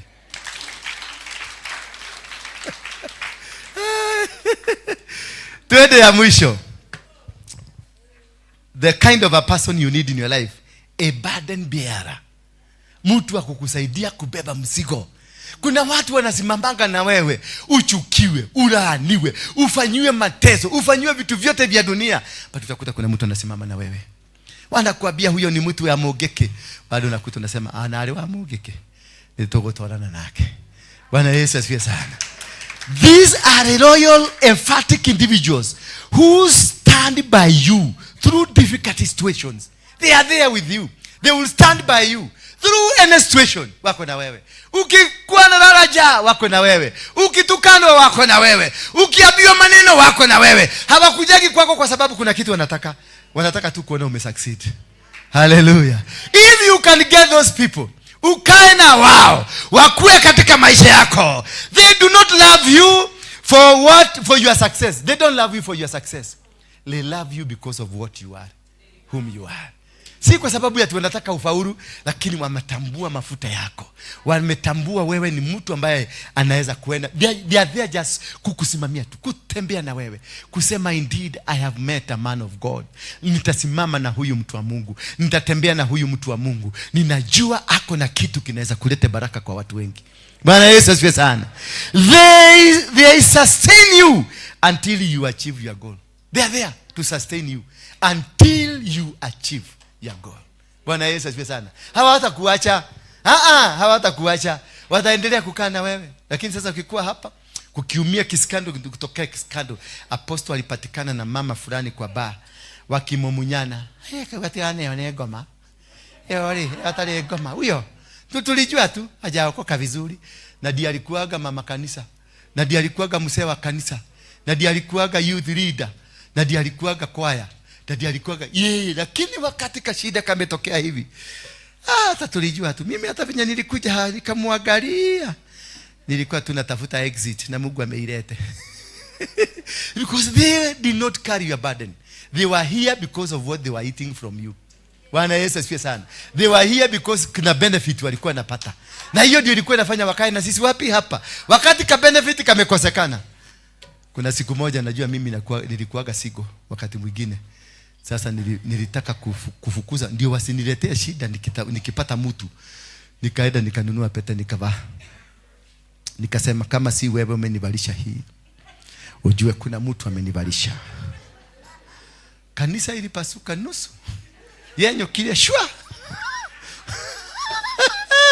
Nikajua hawa. Ngethena nimekorana koroga nayo. Bwana Yesu asifiwe sana. Tumebarikiwa.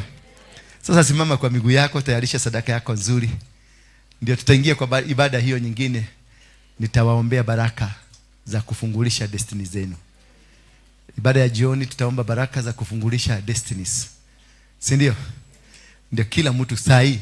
Kama kuna kabiashara unapiga kesho, katafunguka. Kama kuna kitu mnatarajia wiki hii, itapatikana. Hello. Maana I'm connecting you to your destiny. Na I'm connecting you to your destiny connectors. Tafuta sadaka yako nzuri. It is about connections. It's about you being connected to your destiny. Praise be the name of God. Simama basi kwa miguu yako kama umepata sadaka yako. Tunamshukuru Mungu kwa sababu ya kutukubalisha kuenda Jacaranda. The next meeting naona tutaifanya hapa town pale Akaifu. Mungu akitukubalisha tulete watu 10,000 hapo Akaifu, tufuge mabarabara zote za Nairobi, tukanyagishe miguu yetu huko, tuambie Mungu tumekamata, we have brought back, we have rededicated back Nairobi into your hands. Maana saa hii Nairobi inatawaliwa na watu wa Freemason na watu wa Illuminati, watu wa LGBTQ, magay na lesbian ndio wanatawala Nairobi. Bwana Yesu asifiwe sana. We have to recapture Nairobi. Hallelujah. Lakini ni Mungu akitukubalisha, akituambia ni hapa, sisi tutafanya hivyo. Kwa hivyo leteni sadaka zenu hapa tuweze kuomba pamoja. Weka kwa kikapu. Weka kwa kikapu chao.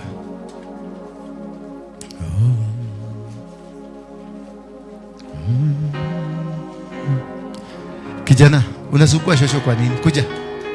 Kuja hapa. Na mbona unasumbua shosho? Unasumbua shosho kwa nini? Najua si already atakagi kuitwa shosho. Mbona unasumbua shosho? Why? What are you doing with the shosho? Say hi shosho. Hi shosho. Yes. Hi shosho. Hata mimi nilikuwa nasikia vibaya nikiitwa guka. Karibuni sana. God bless you. God bless you. Wameleta wote? Pastor. How are you, Pastor? How are you, Pastor? Yes, you're a pastor. You said you're a pastor. Pastor. Praise God. Praise God. The word of God says to repent, turn over to the sacrifice. Jesus Christ. Are you ready to see the Jesus Christ? Amesikia matumbo ile. Yes, thank you. Nileteni watoto wao wadogo wote. Nileteni hapa. Nasikia kitu inaniambia I bless them. Kuja, come here. Stand here. Kujeni na watoto wote wadogo, hawa wadogo, vifaranga. Hivi vidogo kujeni hapa. Yes. Kisimama tu hapa. Kuja. Kimbia. Kimbia. Kuja. Vifaranga vidogo kuja hapa. Yes. Vile vyote vya kunyonya. Hivi vidogo. Leta tu hapa tu. Bariki.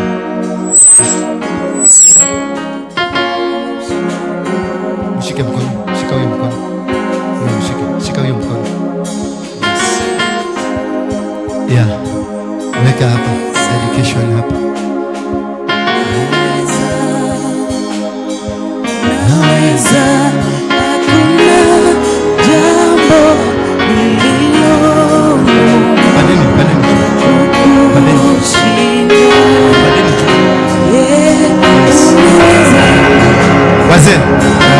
just a minute. Wazee wa 90 years and above. Mzee kama ni wa 90 years kwenda juu, kuja hapa. Kujeni hapa. Mzee uwe mama, uwe baba, mtu wa miaka 90 kwenda juu. Wasimame hapa. Hapa, wasimama hapa. Ukashosho na uke utengerete. Yako sheraha, teo dia ataka. Yes, wewe kuja hapa. Miaka 90 kwenda juu peke yake. Kama wewe ni 90 kuja hapa. Yes. Simameni hapa nyuma. Dhiha shosho. Shosho dhiha dhudha. Dhiha dhudha. Niletoe mchanga. Todi. Asha wako wapi hapa? Yes. Dhi girai hau pio. Rugama imoge kaine shosho. Rugama ina ha. Muthie pio, thie ginya haria mwisho. Ona wewe na miaka 90? Ni ukinyetie 90 wewe? Wewe ukinyetie 90? Ate wewe na igana? Ti 30? Ni. Utakiregia kugeithia na ina miaka 30 tu. 30. Atenya bezekete? Atengwa kile nyumba. Kawaje maudo maliko nini? Atulale kwa uragajira. Lokete kinyama wako. Kurugomo gwako. Urale nako. Kojaria. Uraja kama.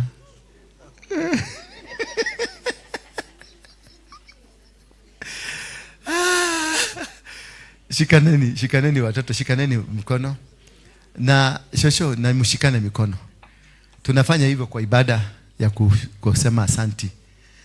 The reason nimetumia shosho na hawa watoto, nyinyi wote nikiwaangalia hamuko very straight. Si mnarudiki kwa kitanda bado AGN na wakubalisha. Si ndio? You are allowed. Lakini hawa ni watu clean. Ukiwaangalia kama miaka 20, 30, 40 ako safi. Clean for the service. Katoto kama hapa kamefanya madhambi kweli kama wewe? This is how I'm training you. Nawafundisha, this is how to connect yourself with God. You use vessels that are clean. Mimi siwezi kujitumia, maana si unaangalia nimefugia watu wanawake wangapi macho hivi. Na wengine wamenifugia wangapi. So these are the people to lead us sasa. Ndio dhabihu yetu ikubariki. Si ndio? Yes. Muthe nuko tuhoera. Mpatie na microphone hapa baba.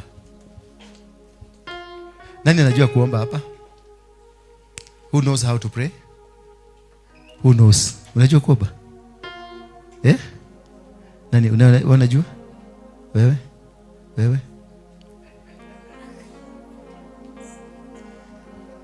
Unajua? Kuja. Kama unajua kuomba kuja. Ujui? Unajua? Wanajua. Hata wewe. Hata ujui. Sawa, unaogopa. Muthe, shugo igere tu cia kirathi. Walie kirathi mo shugo igere tu. Ile mchanga iko wapi?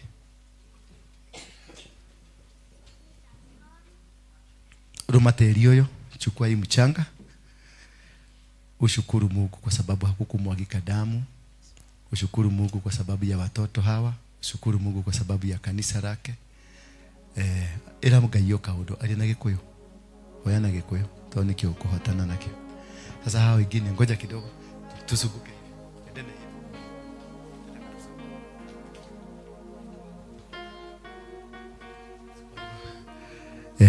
Kuja na wewe mzee, kuja. Kuja tu. Yes. Waangaliane na hawa. Sasa mzee tuongoze.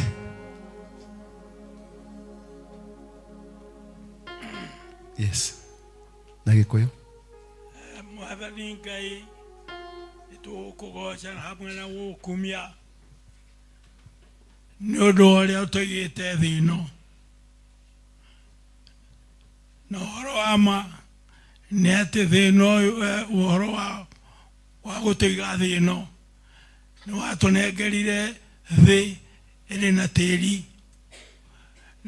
uyu uciarite maundu maingi muno na iguo turiaga nitugucokia ngatho ni undu uria watuheire tiri uyu no kiiga wanyama nyamu ciothe thiini wa bururi uyu na ithuo gitwiga kuo na nigetha tukugocage ni undu wa indo iria ciothe watuheire gutiri kindu ona kimwe gitaikaraga tiri-ini uyu kana thiini wa bururi uyu ona ithuĩ nĩ twĩtarĩte ho nĩ ũndũ nĩwe waciũmbire na nĩwe watũmbire ũguo nĩ tũgũkũgoca na tũgũcokeria ngatho mũthenya wa ũmũthĩ nĩ ũndũ wa ũrĩa indo icio ciothe irĩ igũrũ irĩ maitho-inĩ maitũ tũgũcokeria ngatho nĩ ũndũ wa ũrĩa maũndũ marĩa me mbere-inĩ ya maitho maitũ makoretwo marĩ thĩinĩ wa mbere itũ nĩ ũndũ waku we mwene na we niwe mwene hinya wa maũndũ mothe twakũria ũtũrathime na ũtũnengere maũndũ marĩa mothe matarĩ moko-inĩ maitũ nĩ ithuĩ twagĩrĩirwo nĩ gũkorwo twĩnamo nĩ ũndũ wa hinya waku. Yeah, amen. Amen. Thank you. Baba, tunakushukuru, tunasema asanti kwa upendo wako kwa kutuongoza. Asanti kwa kila baba zetu ambao wametuongoza kwa ibada hii. Asanti pia kwa kutuongoza kwenye ibada hii yote. Utukufu ni kwako. Tunasema ni asante. In Jesus mighty name. Sema asante. Oh Lord, we have come before you. We thank because you have given us food, life, and we have not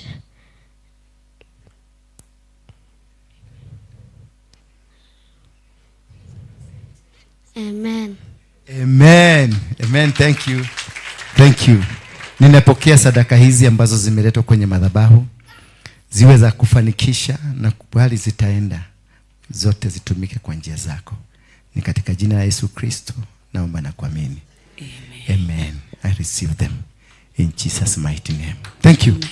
Watoto, simameni tu hapo. Mtigadhi. Wacha niwapake mafuta, najua what you have done.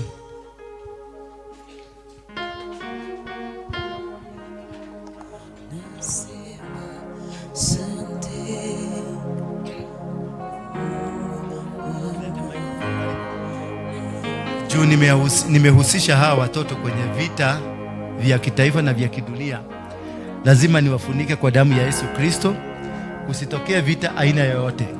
Msikuje mpate revenge ama kuvamiwa kwa njia yoyote na maroho aina yoyote.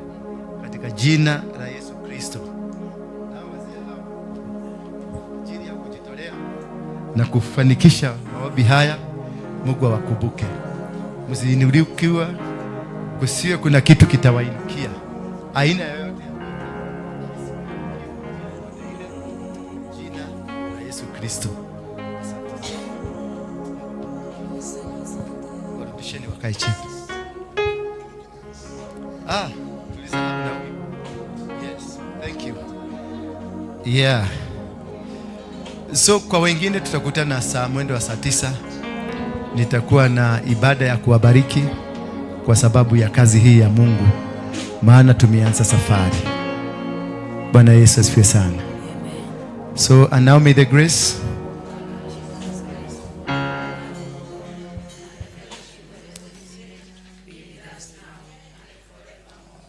Amen. Kwa hivyo ibada nyingine hiyo tutaifanya saa 9, tutaanza saa 9:45. So worshipers mkuwe ready, you've started saa 9:45 so that we can finish by saa 10:30 ama saa 10 ikielekea 11. So kwa wale ambao mtaondoka, Mungu awabariki, lakini ningetegemea tubaki nyuma kwa sababu there is a special ibada special for dedications.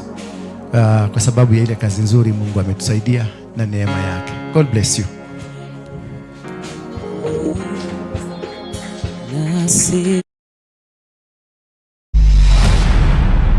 Bethel Clouds TV, empowering lives.